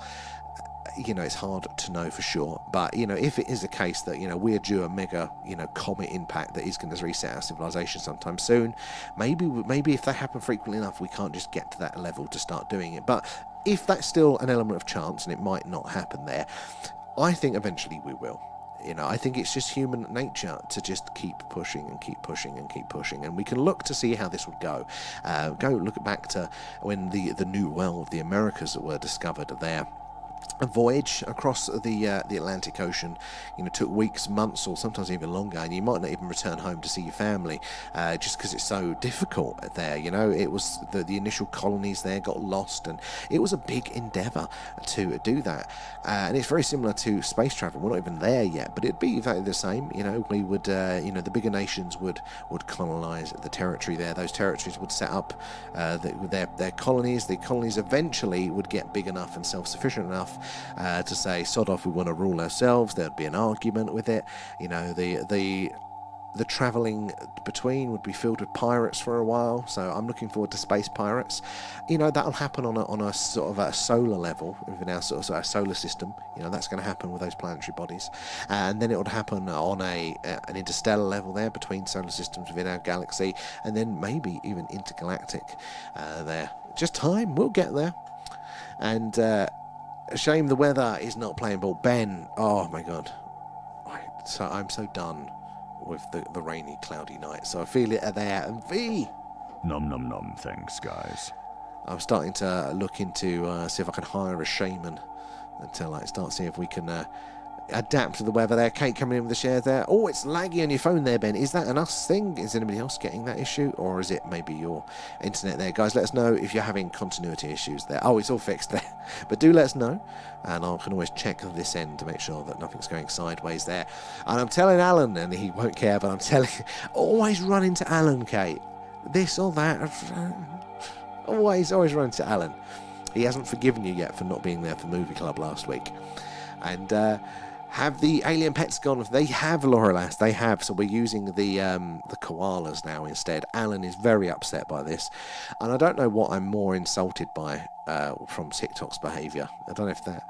I am that close for protesting and leaving. And speaking of which, guys, do join us over on those platforms there. At the Thing UFO, we're over there at the same time. You get to see a horizontal view of the screen, and as you can see there, the actual analysis is a bit different. There's more stuff going on. We've got the audio waveform analysis. You can see what part of the sky the dishes are pointing to, etc. there, and it's also, your comments don't get filtered as much. They're a lot easier there, and they don't throw us off, whereas TikTok will always throw us off now and again and sort of block us and ban us. So do at least have us there as a backup as well. Feed him a V there. Oh, no lag there. Oh, excellent. Okay, so hopefully it wasn't too much of a problem for everybody there. Now let's go back over to the tubes there. And up there, one of my favourites there, the 14th century Visky. Oh my god, the Summit Monastery in Kosovo features a famous fresco, and it's the Crucifixion of Christ mural that appears to depict two flying craft with pilots. Oh, I don't know if I've seen that one, but they're going through history. There are these things. Yes, look, there's all sorts of interpretation that we can lay. Are we our modern eyes on it and seeing something that they totally meant differently? But I mean, there's one in there, the battle in the night sky. It's like on a tapestry. It's that old there, or I think it's tapestry, yeah. And it's somewhere in Austria in the night sky. All these weird shapes that will seem to be having this battle in the sky. There are loads of things like that throughout history, all individual pieces of evidence. None of them are necessarily conclusive, but collectively it does mean that I think we should be paying more attention. I don't think it's crazy by any fact there. And Raf, the scary thing is, though, if they did decide to come take us over, the deadliest thing we have is the Raptors there. But if they have the tech, we think they do, we would literally be toast there. So it's an interesting one, isn't it? Now, I'm torn. I don't think we can take the phenomena as either 100% benevolent or 100% malevolent there, good or bad. Mainly because I don't think we've got enough clear information, and also because it's unlikely to be just one thing or just one species involved, and then a whole range of dispositions may be available there. One of the things that struck me is that a lot of the observed cases where they're encountering these beings, they are all very humanoid. They look like us, heads on shoulders, bipedal, 2 legs there. Very, very similar indeed. They've got their differences, but mostly quite similar, which would imply that either they are related and therefore could potentially share our temperament, but at the very least means that they have undergone probably very similar evolutionary pressures there, which is part of the issue that we have of why we are quite aggressive in sometimes. This is all down to evolution. It's been advantageous for us to do that, whilst fighting for resources and things like that. So I don't think we can assume that the phenomena is benevolent or otherwise now. But I mean, you look at some of the interactions they've had there with those nuclear sites, and you're turning the missiles on and turning the missiles off. Looking at all of our military facilities, all this monitoring and stuff there, it does look like they are trying to get a look. The pre-strike battlefield evaluation there, understanding our technology, how it works, what our capabilities are. Now, is that for pre-invasion, or is that because, they're keeping an eye so we don't blow ourselves up? We don't know yet there. I think one of our group, Rachel, mentioned a really good position on this, though, which is, look, if it has been going on this whole time, which we do think it has been, they would have had plenty of time to do whatever it is they were doing if it's negative there. If they did want to invade us, if they're here, they've probably got warp drive technology, so it means that the mothership could be here in a click of a finger. We don't have to wait for it to arrive. So if they've been here this long, they were here before we had nuclear weapons. that, you know, they probably would have done it. So what does that imply? What else could we be taking from it there? And the tech doesn't exist there, the XR3B there, and the USA drone uses electromagnetic propulsion for lift and acceleration there. Create a negative electrostatic in front. The craft is positively charged motion. They do it, don't they, with the B2 as well there. They use the, as they call it, electrogravitics, don't they? The idea that they're using like sort of that principle there. I don't fully understand it, but it reduces the mass slightly overall of it. Is one of the ways there. And the government definitely has tech they don't tell us about. 100%. We know that they always do this, but there are certain things that they just can't do because it's not how reality works with it there. So we can kind of pen it into a little bit there, because everything has to be made, and therefore, you know, the materials and things like that have to come from somewhere, and if it's large enough, you know, you can't hide the chains for these sorts of things. So if all of a sudden the government starts to order large amounts of a very strange mineral that hasn't been useful before, we know they've got some technology on with it there. And this principle of them hiding technology definitely works with classical technology, you know, planes, fighter power, all this sort of stuff there. That stuff can be made in a vacuum, almost, can be made in isolations. They can get a clump of clever men or women into a shed in the desert, build the thing, don't tell anybody, and keep it a secret until they really need to use it. They can definitely do that with that stuff. But we're getting into distributed technology now, so this is when I'm skeptical when people talk about AI and the government having AI that's 50 years ahead, 20 years ahead, and all this sort of stuff like that. Because the thing with AI is you have to have the software itself there, the actual AI mechanisms in place, which you could develop independently.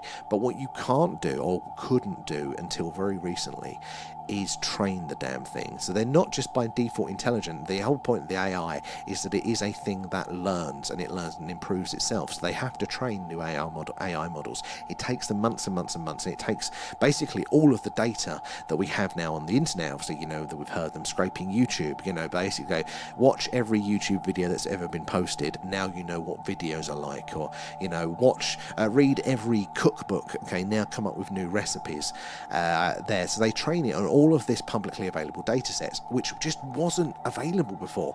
You know, it wasn't accessible. They couldn't get hold of that. It relied on the internet happening and us being connected, and then us uploading all of this data, just kind of organically creating it and populating it. All of our silly comments on social media, all of our videos on YouTube, all of our music on Spotify, all of that stuff had to be generated and populated there. The government wouldn't have been able to just go to all of the libraries in the 80s and bring all those books back on the microfiche back to a warehouse with their big AI machine and then manually ingest it. It just wouldn't have been possible to do there, let alone, I think, computing power and stuff. But so there are some things that I think we can probably say that the government doesn't have necessarily too much of a lead on with those things, but definitely a whole category of things like the reverse engineered craft. 100%, you know, that is totally feasible that they are and have been trying to reverse engineer crafts, you know, in bunkers in the desert, and they maybe made some prototypes that people have occasionally seen, but mostly we don't fully know. That is the sort of thing you can do in isolation there. And NFCC, thank you for the follow there as well, and Brad as well. I think they just look at our nukes to parent us in a way, leave us alone until we do something bad. So this is the thing, there's a good argument for that, because, well, we haven't nuked each other yet, have we? They let us do the testing, that was interesting. They let us bomb Japan a couple of times, but after that we don't seem to have done it, which, judging by our temperament, you would have thought that we would have there. But and I also have heard as well that, you know, the button was pressed a couple of times in the Cold War. Not just that it got very, very close, but the button was actually pressed. And we're still here to tell the tale, so maybe they did actually directly interfere. And take them to exactly, and need to send Will Smith up there and Jeff Goldblum if they're so bad. Yeah, but just sort of like that. Can you imagine though, like, oh, that's what we should do. We should get AI to edit Alan's face into all of the classic aliens in those films. Alan getting punched by Will Smith. Welcome to Earth, like that. And Shannon as well. There's absolutely technology they have hidden for sure. Oh, they are definitely going to have there. And I've always wanted to sneak into Area 51 like a little Nina ninja. Yeah, I love that action. I'm going with Nina there. And see what they have hidden. I cannot wait for the day when Area 51 is a museum with a gift shop. Like, I don't think we're that far away from it. Honestly.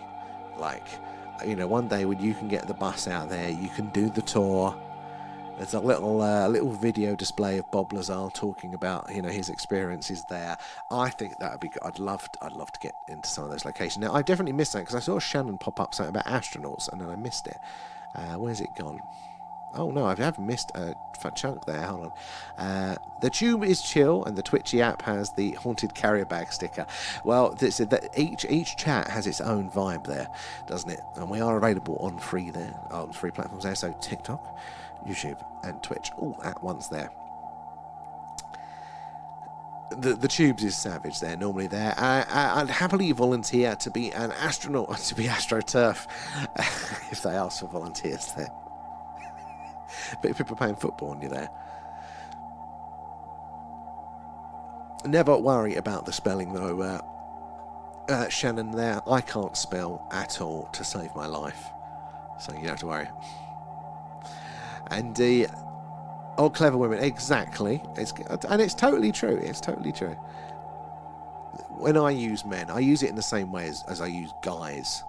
You know, it's just people. It's a collective group. Autocorrect really thinks it's we have missed them, Shannon. Honestly, they come up all the time. You're part of the lore of your epic autocorrects there. And China have a robot military dogs there. Well, they've got them as well. Boston Dynamics are doing really interesting stuff with the robots now. Really interesting stuff. Have you seen them do all the dances and things? I mean, that ain't going to go sideways, is it? That can shoot lasers from the... Oh, my God. That's not nightmare fuel. All over. Floofy, hello, good to see you there, and thank you for the heart as well.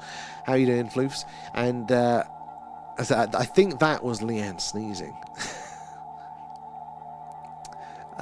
I'm exclusive. I'm equally grumpy.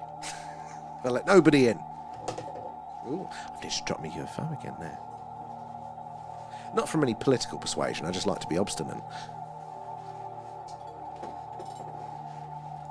Contrarian, they say. Oh, all right, where are we? Over on the tubes. Have you quieted down now? Have you thought about your behaviour, tubers? Or,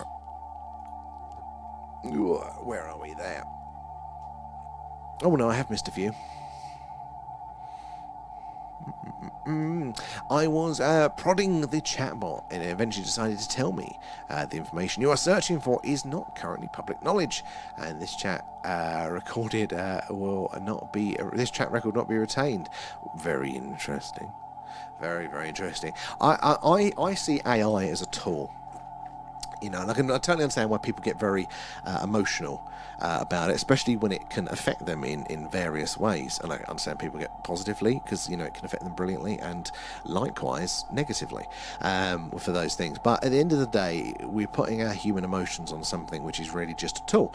And the more effective a tool is for good, it's equally as effective bad. That is just the nature of efficacy with these things, isn't it? If you put a chisel in the hand of a monkey, you're going to get a slightly chipped stone. And if you put a chisel in the hands of, you know, Da Vinci, you're going to get a good statue there. He was a sculptor as well, wasn't he? Or Michelangelo, there you go. You're going to get David. That's a better one there. So it's all about how we use it all, isn't it? There. It's going to be an interesting one living with it, though. And I don't think they will let us loose. They let us lose control of AI. They put a stop to that. They will put a stop to that. I don't know if it's a given in my feeling on it there. Like, I know how, as humans, we can definitely get carried away. And luckily, the speed of technological change and implementation for these things has been historically quite slow. But it's speeding up to the point where we can now implement things before we've seen if they're good or bad. So I think AI could easily trip us up there. It could just be that speed one, but hopefully not. Hopefully you'd think that somebody's got control over this sort of stuff there. And yes, you'd think that there will be some sort of AI laws in place. If there's aliens there probably at least one instance where it went wrong and is now majorly regulated by whatever powers. People do think, don't they, maybe AGI, proper artificial general intelligence there, that might be something that the aliens do interfere with there, because as you say, they've had their bad experiences with it. Or maybe AI is just the inevitable evolutionary step for these things, and maybe like the Greys are just the biological, robot facing side of a big artificial intelligence somewhere out there. We don't know. David needs paints. Yeah. Oh, pants. Oh, God, my eyes. I wasn't over there. Does he be? Oh, I could imagine, it's art. It's art. You let it hang out. It's art. It's fine. Hasn't he got a leaf, or is that someone else? And that must have been a cold day if you look at the statue. And Laura says a very good analogy in regards to it all there, and I think it needs to be controlled better. 100% there. 100%. Like, each one of these chants for a new technology, it's a battle. And we have fought this battle many, many times as a species. Luckily, we've won eventually. But it doesn't mean we're always going to win. Doesn't mean that the rules that we put into place are going to be effective or strong enough or something, there's always the chance for it to go wrong. But historically, we have overcome all of these things. And I like to go back to these things. So whether we're talking about AI, nuclear technology, or even the thing that has been the most dangerous to humanity overall, which is fire. Fire has been responsible for killing more things in general, causing more devastation and destruction than any technology humans have ever seeked to harness before. But it is the thing that not only made us safe, from predators at night with the light there, it kept us warm, it cooked our food, which meant that we could, our brains could develop more because we were getting a sort of higher caloric density to our food. It's responsible for all of those sorts of things, so it's incredibly important and it's positive there. But again, it's the thing that's burnt us many, many times. But we learnt to live with it, we learnt to control it, we learnt to have rules around it. I'm not allowed to go around setting fire to things, and most of the time people follow the rules. Occasionally they don't, but if they don't, there's consequences in place. There's groups of people that go out and put that fire out. But the thing is so dangerous, we now have a point where actually 3 meters away from me, not even 3 meters, a meter away from me, 3 foot or so, I've got my boiler, which has got fire just constantly in it. I've got a little box of fire in my house right now, and I don't have to think about it, I don't have to worry about it. It never burns the house down. And we've managed to harness that, so I think the other things are harnessable too, as long as we have that speed to give us a chance to learn of it. Ben as well, thank you for the roses. It's weird because when I look at AI, humans, I can tell there is no soul behind that. There is something to it, isn't there? And you don't know, is it going to just get so good that we aren't going to be able to change? But I've noticed it definitely with the visual stuff that they make. There's a sort of a sheen to it. That's the only way I could describe it, is that it's like when something should be gloss and it's matte, or vice versa, like you go, that's off. That shouldn't be shiny, or that is shiny. There's something about the texture. I can't tell you specifically, but that's AI. That's AI. Same with the actual chat models there and the output. So if somebody's doing an AI script or an AI story or a message. Now, messages are much harder, but definitely anything longer formed stories and things like that, they are so overly poetic. So they follow the same beat points of scientists were stunned when they discovered the blah blah blah, and you go, all right, okay, this is AI. And ultimately they never actually give you anything. There's it's just a lot of words, overly flowery words. But I'm sure it'll change and it'll get better there. I froze. I was doing my Michelangelo's David impression there. Am I frozen for anybody else? I'm alright on my phone now. I nearly caused a fire when I was a drunk teenager trying to make super noodles. Oh God.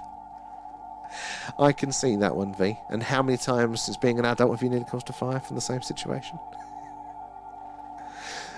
And yeah, their eyes are empty. I can't recreate the soul. There is something to it, and maybe there is something. They do argue, a lot of people argue, that we're not just computational. We're not just what do they call it, an eminent property or emergent property of calculation and things. There is something extra going on, and in the alien lore they talk about us as being containers for souls, something that they don't have.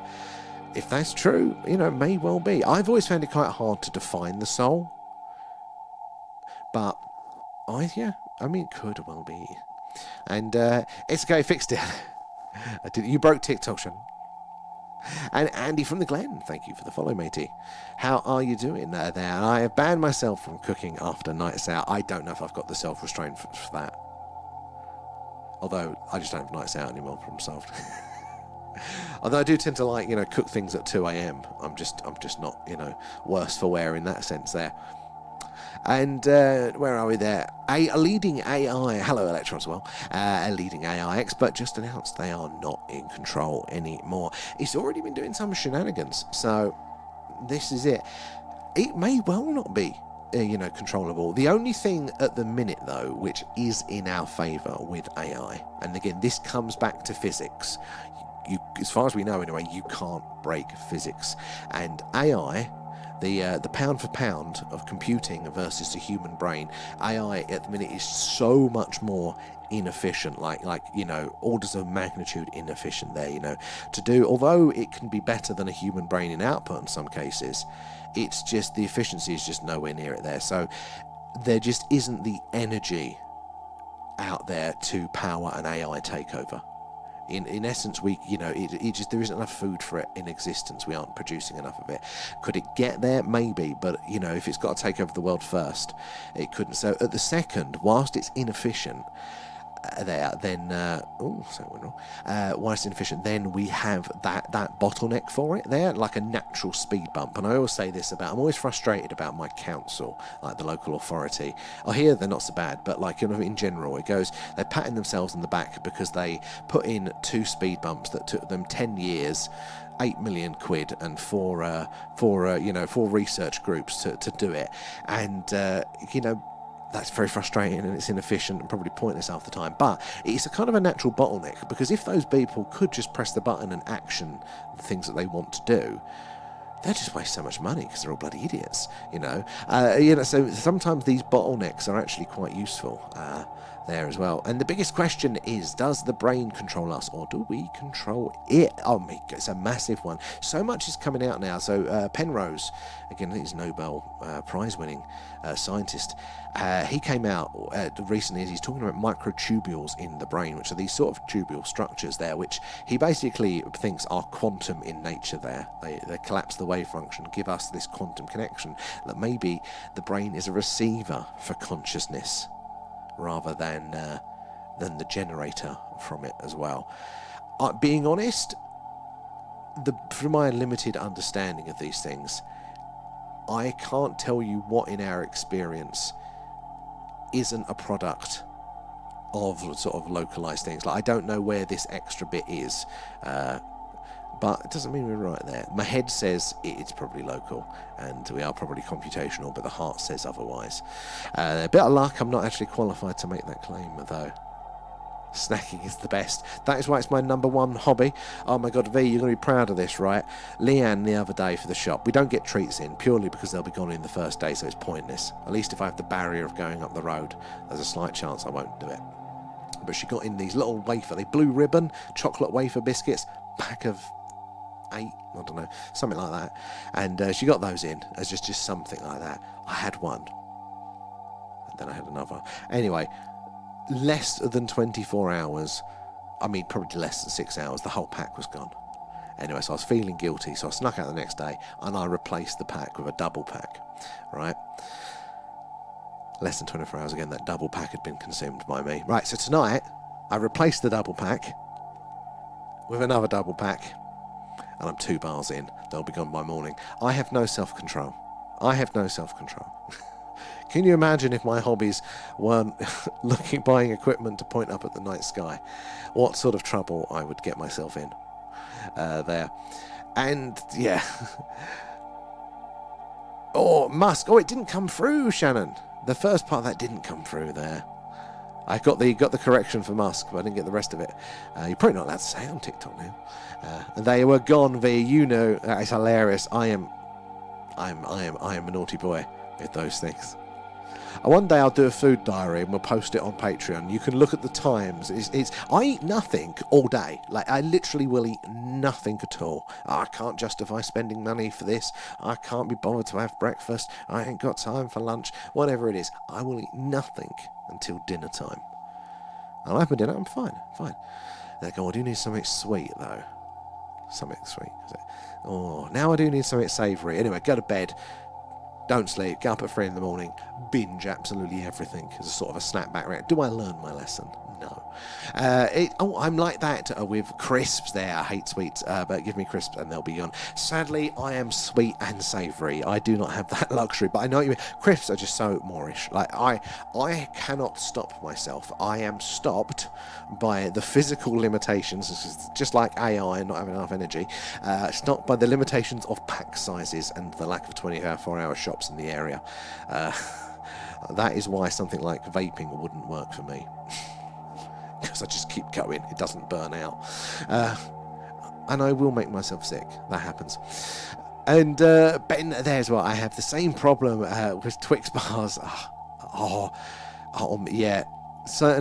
There are some things. I don't know, most treats for me. I'm not gonna lie, it's everything for me. And the comment that got filtered didn't even show. Oh, at least you were checking there, Kat. I forgot about that new feature.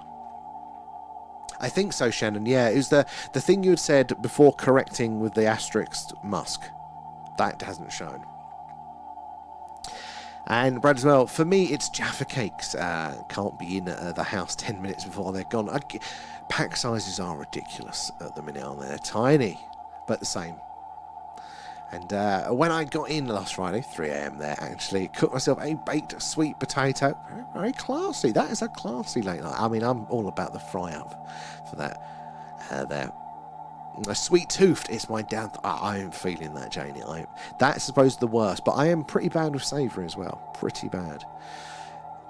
Because I have one, then I need to balance it out with another, and then I need to balance it out back the other way with the other. And it's a never-ending cycle until I make myself sick.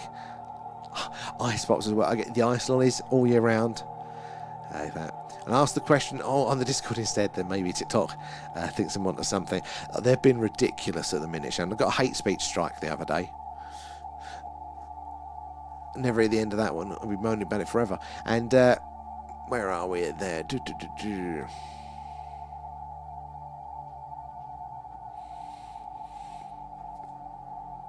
And yep, that's why I didn't like them putting dead actors in Star Wars. The eyes are empty. It's just odd. I can see that. And time-lapse, you're lurking tonight. That's all right. Sometimes you just want to chill. And that's right. To be honest, that's what I would do. I do not comment and participate.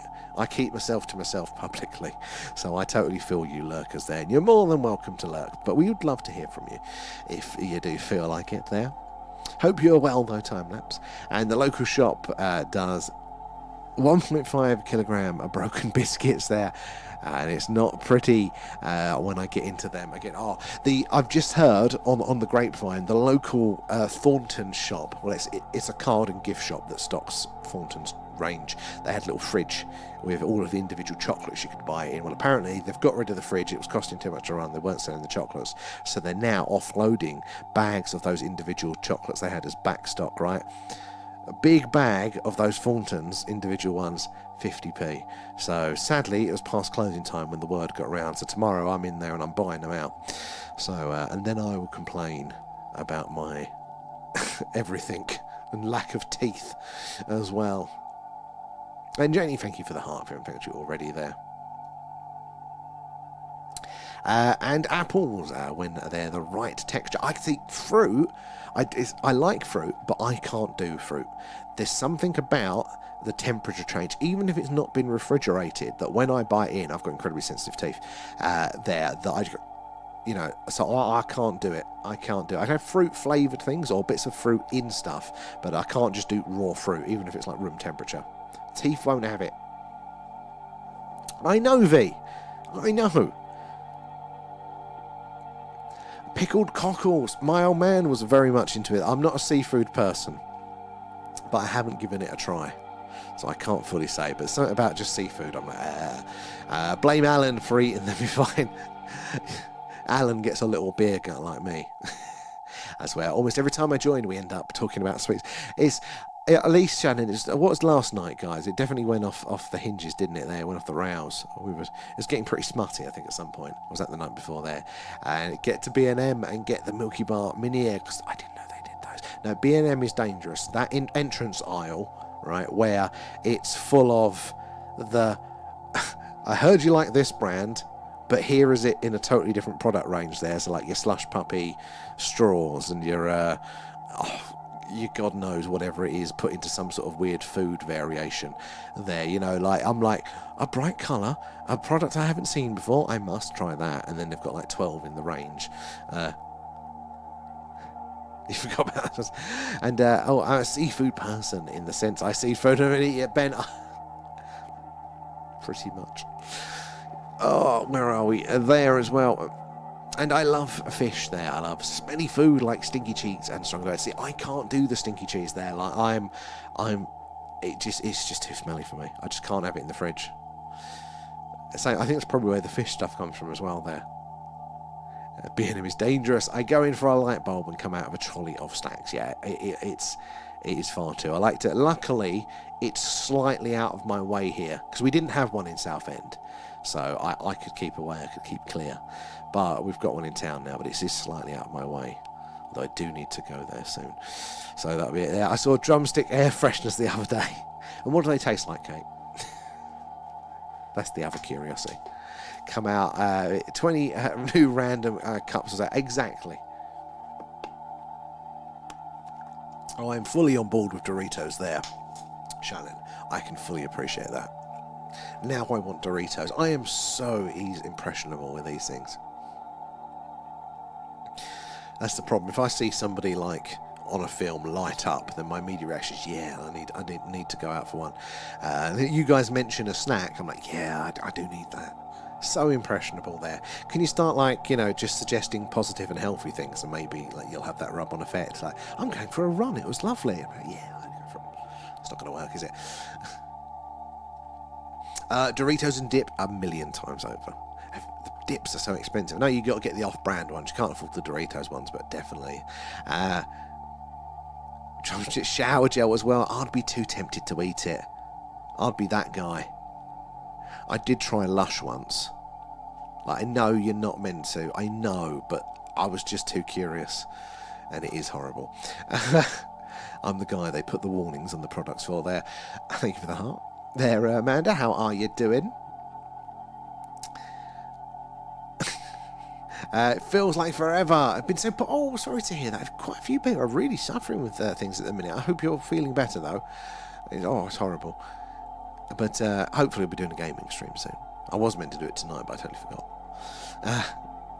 Chocolate body soap. Again, that would be torrid. I'll be trying it. They say not for consumption. Yeah, I am that guy. It isn't for consumption. It does not taste like that. Oh, Amanda. I feel you with that. I feel you with that one. CFS on the one on here. So that is a big one. That is a big one there. Sorry, that's. The new Doritos flavour is back. Oh, what's the new one? I ate coconut shampoo as a kid. Intrusive thoughts. Exactly. You got to let them win occasionally. It keeps it interesting there. And try.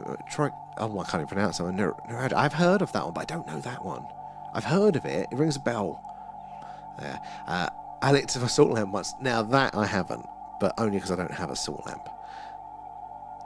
And Electron there, do you think fusion energy will take AI to the next level? And also maybe the US want Greenland for AI, data centers there, and natural cooling with geothermal energy. I mean, it's definitely a good shout for that. Quite possibly that. Well, if we can produce energy more efficiently, so like fusion reactors and stuff there. That would eliminate the bottleneck for it. Definitely there. I mean, old Musk is talking about data centers in space, isn't he now? No cooling issue there. Solar power constantly. Oh, that part of it, Amanda. Right? Both of those, yeah. The CFS is improving, though. I haven't had a massive crash in a while. Not in a while, anyway. But I feel you there. It's horrible cycles when they kick off there. But the insomnia, that's ripe at the minute. Sriracha. Ooh. Okay, that's going on the list now. Oh, maybe we should do the Amazon wish list there, but for like weird food products. And then we can try them on stream. See what Alan thinks. If I were an animal, I would put it. I say that, yeah, take me out back and shoot me. But, Amanda, regardless of what everybody says, and some people take this positively, some people take it negatively, it can get massively better. Massively better. There's a never give up hope with it. It isn't the centre. Like when I got first diagnosed with all these things, it was basically you're buggered, just adjust your life around it. But that isn't true. There are vast groups of people. I don't know about the other stuff, but definitely the CFS side of things. There is definitely a lot of improvement to be made. So it's never. You don't want to give up hope with the stuff there. Couldn't tolerate sriracha. I can't think of the flavour. It sounds interesting. In a golden bag, limited edition. They're a little hot, but I'm on a second bag so far. Tonight is the missing word there. I'm getting into the spicy stuff lately there. Other things too. Oh, arthritis. They all come in groups, don't they, as well? But, yeah, well, never give up hope. You never know. I have seen miracles with a couple of people. Sadly, I haven't had one myself, but I have seen them. And I ate a spoonful of wasabi once, and I thought it was mushy peas. A spoonful, Shannon. Oh my God. Oh, Amanda, you wouldn't believe it, but in my early 20s, when I first got diagnosed with all of that sort of stuff, I crashed out. Like, it just got worse and worse and worse to the point where I basically regressed to being a child. Again, like, I couldn't leave the house. I couldn't do anything. Everything was wrong. I literally couldn't stand up through the vertigo.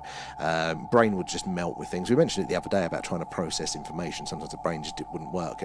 I lost all of those things. It's been a hard road with it there, but like there are ways, and that's not like you should be doing anything like that. Not at all like that. It's so difficult to live with these things, let alone try and do anything around it like that. But I just know that when I was in that state, and I was there and I was going on professional advice, that made me worse. That's what got it worse into the position of being trapped was that.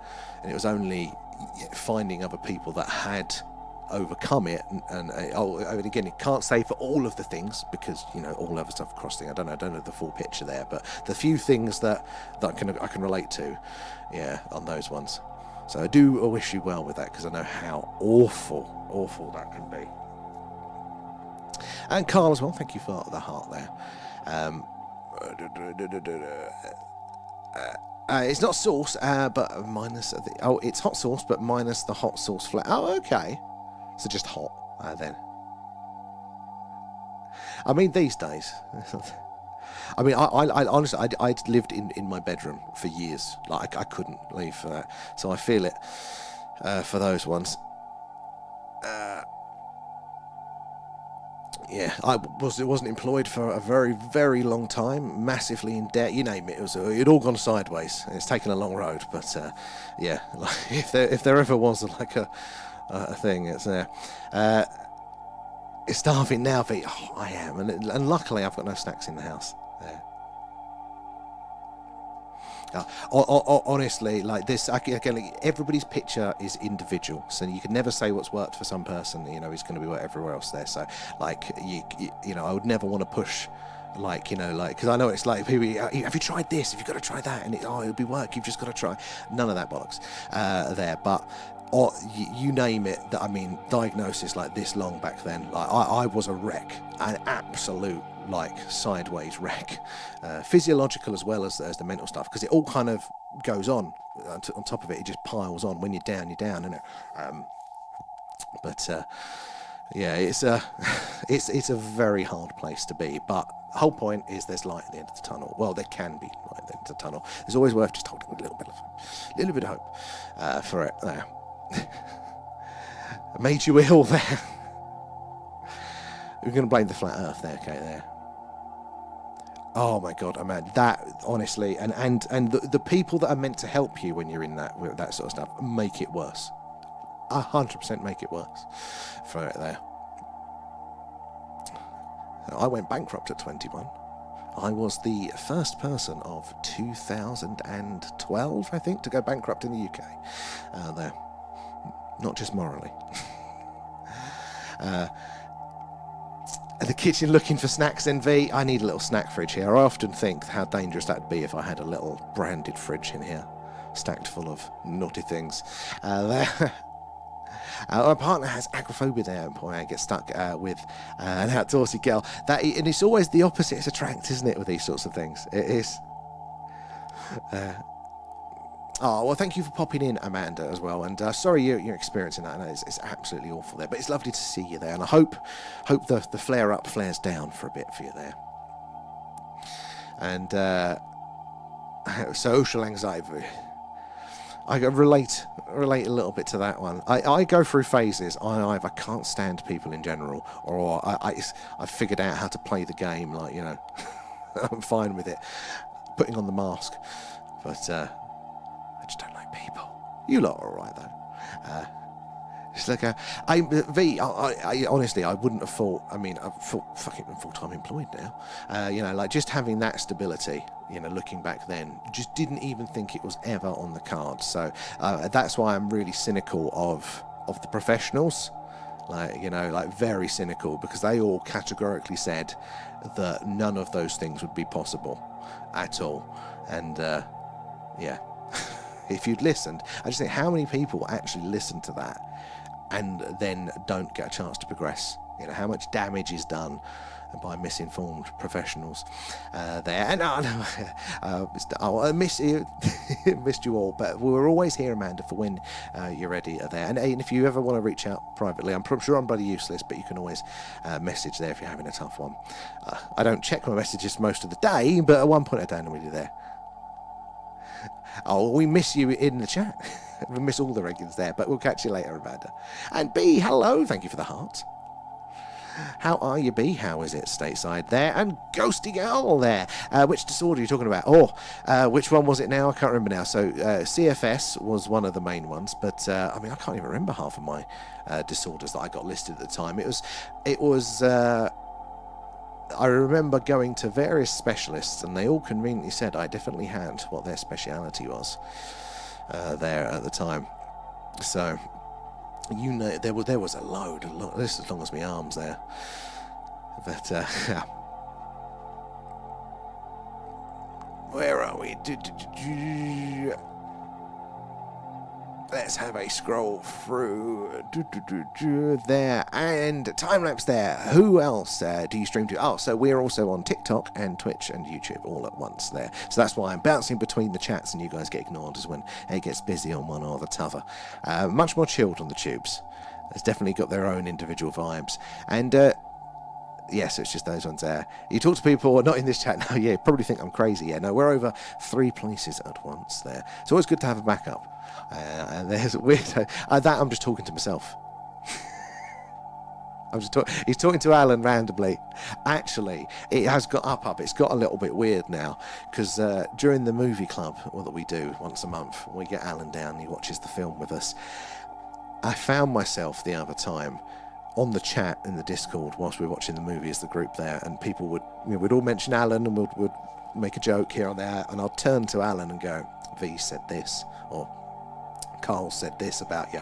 And I went, what am I doing? What am I doing? I've lost the plot fully.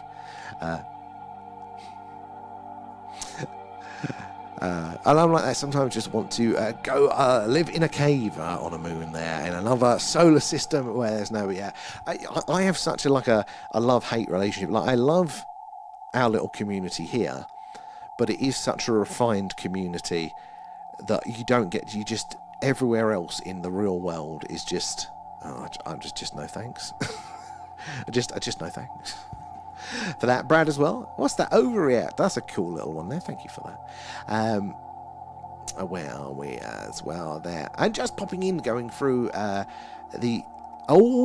those files there, and you're taking a 15-minute. That is a deep dive, B. Well, it's good to see you there. Let us know any gossip that you've got through there. I don't have the patience. I rely on hard-working, diligent, analytical people there like yourselves to tell me what's going on there. With that one there. I will get you a golden spoon for Christmas to stir the pot. I like that. What carrot gold though? And I've always wanted to go to Canada there. I have family there, but it's so expensive just to fly out there. Canada's such a beautiful like landscape. There, even the US as well. Absolutely stunning. Would love to, but I mean, although I can function here. Going back to what we're talking about, the limitations, I still can't really travel. That is one thing that I'm working on, lads. But yeah, I'd love to travel and do all that sort of stuff. But I think it'd put me in a shallow grave if I tried now. The pyramids in Egypt is one of the things that I'd like to really like to do. Definitely before I conquer it anyway. You gotta see that there. Your dad's Canadian. Oh, what? Your prepper dad? Is that where he got his skills from? The survivalist there. And honestly, do not want to know. Basically, from what I've read there so far, it's Molech worship behind. Oh, what's Molech? What's that? I've not even heard of that one. There. I want to know everyone mentioned more than once. Kate, you're probably going to find it's going to be most of the people in positions of, authority, people with wealth. I'm disappointingly, I think it's a case that we're starting from a point of most, and hopefully as a society minimising that. But yeah, mine's sadly with this, it's guilty until proven innocent. There, bucket list for Egypt. There, V will go together. It'll be in-flight movie. Vast of Night. I'm not going to let that go. It's my new toy. I think it's probably the autism there. I get one thing on my mind and then that's it. I'm gonna milk that thing until it's dead there. And I've been obsessed with Egyptology since I was 7 years old. So rightly so. It is just such a bountiful place, isn't it, for just pure mystery. It's a culture that is just so far from anything that we have now. It's so novel and so amazing with all the possibility there. So I totally agree with that. In fact, I did hear, like, when I was trying to get better and looking for people that had recovered and things like that, they want a bit of inspiration and stuff. There was one lass that had very similar symptoms for a very, very long time, and her whole thing was that she knew she had recovered and she booked a trip to Egypt and it was amazing and she could climb through all of the pyramids and all that sort of stuff. And I'm like, I just want to do that. I want to do that. There, it's in the bloods, I think. There, my ancestors were travellers and were prone to wander. It probably is. It probably is down to it. There, I think it's brilliant. Although somebody like me got survival instincts of, well, something that's not got a lot of survival instincts. That I'd be a use is the absolute opposite. I'm curious, but to a fault. I'm the cat that got killed there. And guilty by association as well there, Laura lads. Yeah. Okay, but I bring a plastic bag. All right, fair enough. If I get to bring a copy of The Vast of Night there. And Johnson, how are you doing there? So you probably caught us in the middle of a ramble. Actually, we've got more people in now whilst we're rambling off on side subjects. Sorry, guys. We're doing an alien radio signal hunt. for the next 5 minutes or so still. Listening out on the hydrogen line, that is the channel on the radio dial there, where scientists theorise that if ET is out there, this is where they'd put the message, hello, is anybody else out there? And it's where we've heard interesting signals like the wow signal before. Nothing yet, but you never know. It's a right place, right time sort of thing, and you never know when you're going to pass over the right star that could be inhabited and sending us a signal. So do say hello. And it's okay, when the world ends, just come find me and I'll make sure we survive. This was brought up a few weeks ago when we hadn't seen you in a while, and it literally came up, we're going to go find Shannon. So don't worry, you'll have a queue of people there. And Richie as well. Hello, time lapse, you've made it over here, Richie. There. It's good to follow some multiple places there. Although I think probably YouTube's probably the most stable one there. But welcome aboard. It's a different crowd.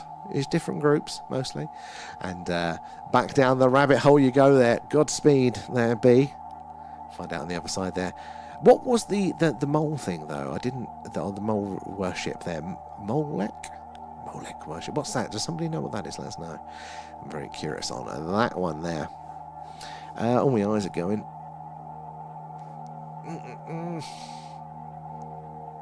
Oh, Night All Electron there have worship. Oh, that's a rough one there, 4 to 4. 4 on 4 off, sorry. Hope it goes well, though. But good to see you there. Yeah, it's a questionable platform. I'm gonna say, like, not the people, but the actual platform itself. It's either for us on the lives, it's always like, you know, we're in its bad books or it's banning us or doing stuff like that. It can never seem to do well. So I'm resentful of that. But also as a user of it, which I can't be now, you just get sucked in. You're just scrolling forever. So I have to keep away. Yeah, we want to know. Somebody Google that one. Oh, dear. Oh, God, now it's an ancient deity associated in the Hebrew Bible with Canaanite child sacrifice. Oh, okay. Weird. This is one of those things we talk about, the phenomena being back there in old religion and folklore and things like that. This is when we hope that part of old religion and folklore was just the human misinterpretation and not the real stuff there. And the elites are definitely engaging in creepy stuff there. Yeah, the weirdos of it. And thank you, Kate. I always forget to that. I have no idea there. I thought we were a mole. That's where my brain was going. I'm like, moles underground? Yeah. Oh, I've heard about weird stuff like that as well.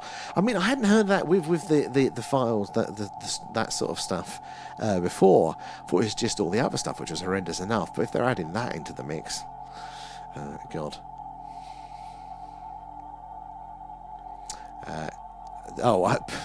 We're going to get banned anyway, V. If we're going to do it, let's just make sure we run into the wall of ban. If we're going to go out, we're going to go out in style.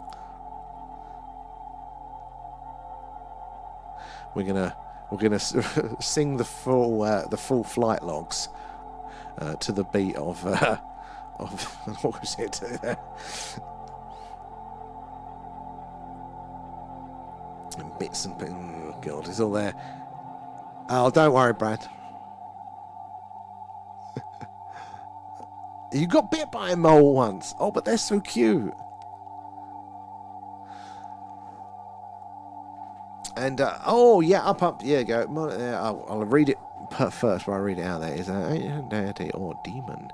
It's Hebrew as well. Sounds a lot like technology if you peel it. Oh, okay. I might have to look at this. I might have to look a little bit more into that. Interesting. Because that he was all interested in all the sciences and stuff as well, wasn't he? Where are we? Let's get ourselves going there. Oh, we're at midnight, guys. Well. You know what? I'm going to run it for a little bit longer, not too much longer. I'm going to make we've been live for 1 hour 57.5 minutes. We're going to run it up to the 2 hours, so not long. But I don't think we've broke the 2 hours in a while. I've fallen asleep before then, so we'll crank it up to then.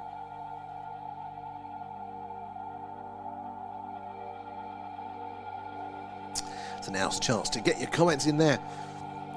Justin Bieber's song "Yummy" is apparently revealing this stuff. Oh, I don't know what's going to be worse: reading the files or listening to that song for research.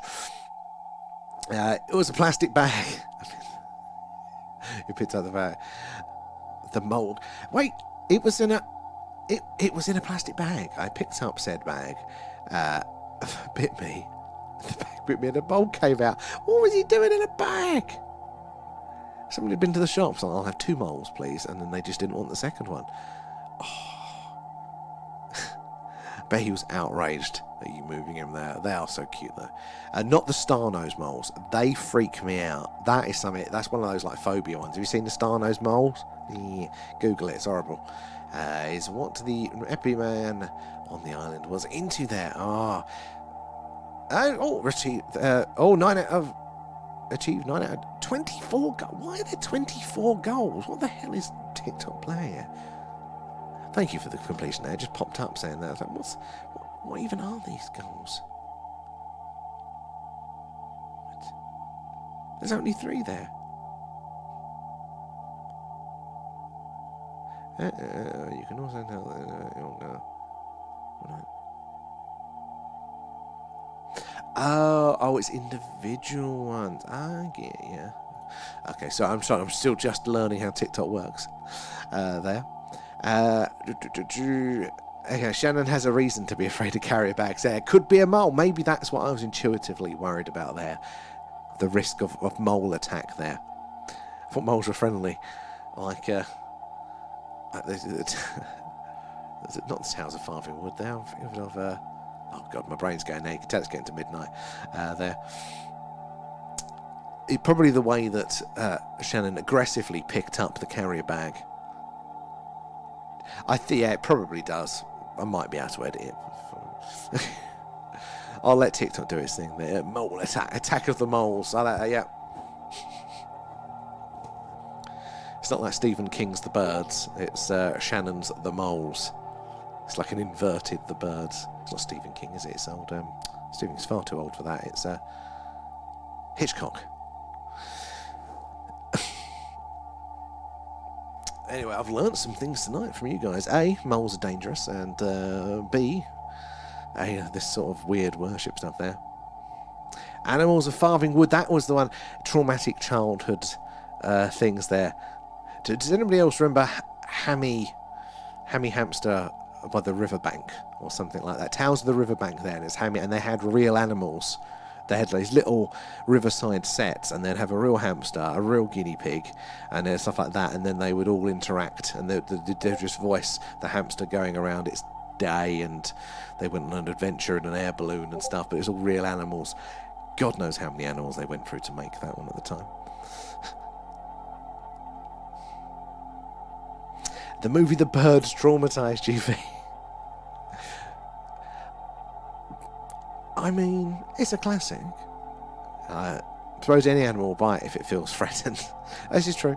One mole, and he's a bite to freedom there. One Watership Down. That was the other one. Like that was the Betamax VHS sort of thing. It's Animals of Farthingwood and Watership Down. Similar sort of program, both traumatic. I never saw Watership Down though. The Black Rabbit. I haven't seen that one here.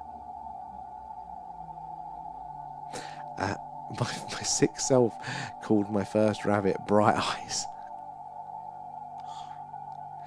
Now I've got that sign.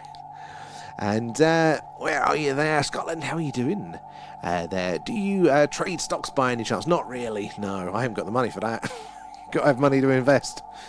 And I spend it on, as we've established, snack food and green lights. I aspire to, though, Scotland. I aspire to. I did all right during COVID, though. I put just out of random, I put 10 quid on like Tesla, and I cashed that out when we moved the house, and it paid for my removal costs. I was like, thank you, Elon Musk. You saved me $2,000 there. I just made $2,000 out of nothing. Yeah. So that wasn't so bad. That's the one bit of luck I've had. The rest of my financial decisions have been awful. Once bit my stepdad because he tried to pinch my Doritos. I did warn him, that's fair enough. Do not get in the way of the Doritos there, Lawrence. Never steal Doritos. We're just going to write this one down. Don't hide in a carrier bag around Shannon. Don't steal Lawrence's Doritos. Anyway, we've now broken the 2 hours, so we're going to stick around for that one now. Or when you find the alien signal, you'll be sponsored by SpaceX. I would like to be. I wouldn't mind one of their Starlink terminals. That'd definitely come in handy. But yeah, could you imagine if we actually get one eventually? That'd be the day. Anyway, guys, midnight, so I've got to come off and pretend that I'm going to try and sleep effectively for work, but I'm not. And I'm going to be up all night. But anyway, thank you guys for joining us. You're awesome, as always. Really appreciate your company. I learnt some interesting things tonight. And you kept me going. You kept me awake. So, again, brilliant. So thank you so much for keeping us company, sharing your stories there. You're tapping away, you're sharing, you're building a little community. Gifters and subbers as well, extras there, and Patreons, because, helping us be able to improve the stream. Hopefully we'll be able to get this again on a separate computer soon. Thank you so much for that. Remember, it's Friday, deep dive time, so you can join us for that one there. I put some on Rolls-Royce Aerospace and Defence there, and I figured it would be great if it was. Rolls-Royce has done not too bad lately, actually. That was... Yeah, so you might be on the money there, especially if they're ahead of the game with the old local reactors. As you might be a good. I dabbled recently again with all the defence contractors. I thought, right, if you guys are having UFOs, I'm gonna bung a tenner on all of you, and we'll see. So, Lockheed Martin. Who's the other one there? Boeing, Thales, BAE. Who's the other one there? Let's have a look. You've got me on this one now. But like literally nominal amounts there. All of the bad boys, essentially. So you put a tenner on them. Smuck tax in case it does kick off there. Yeah, Rolls-Royce, BAE, Lockheed Martin, GE Aerospace, General Dynamics, and Palantir there. Bugged it on those ones. All of the bad boys. But anyway, guys, Raytheon. Oh no, Raytheon. Why didn't I do Raytheon? I'll have to put that one there. I have to correct that mistake there. Let's have a look for that one. But anyway, guys, rambling. Sorry.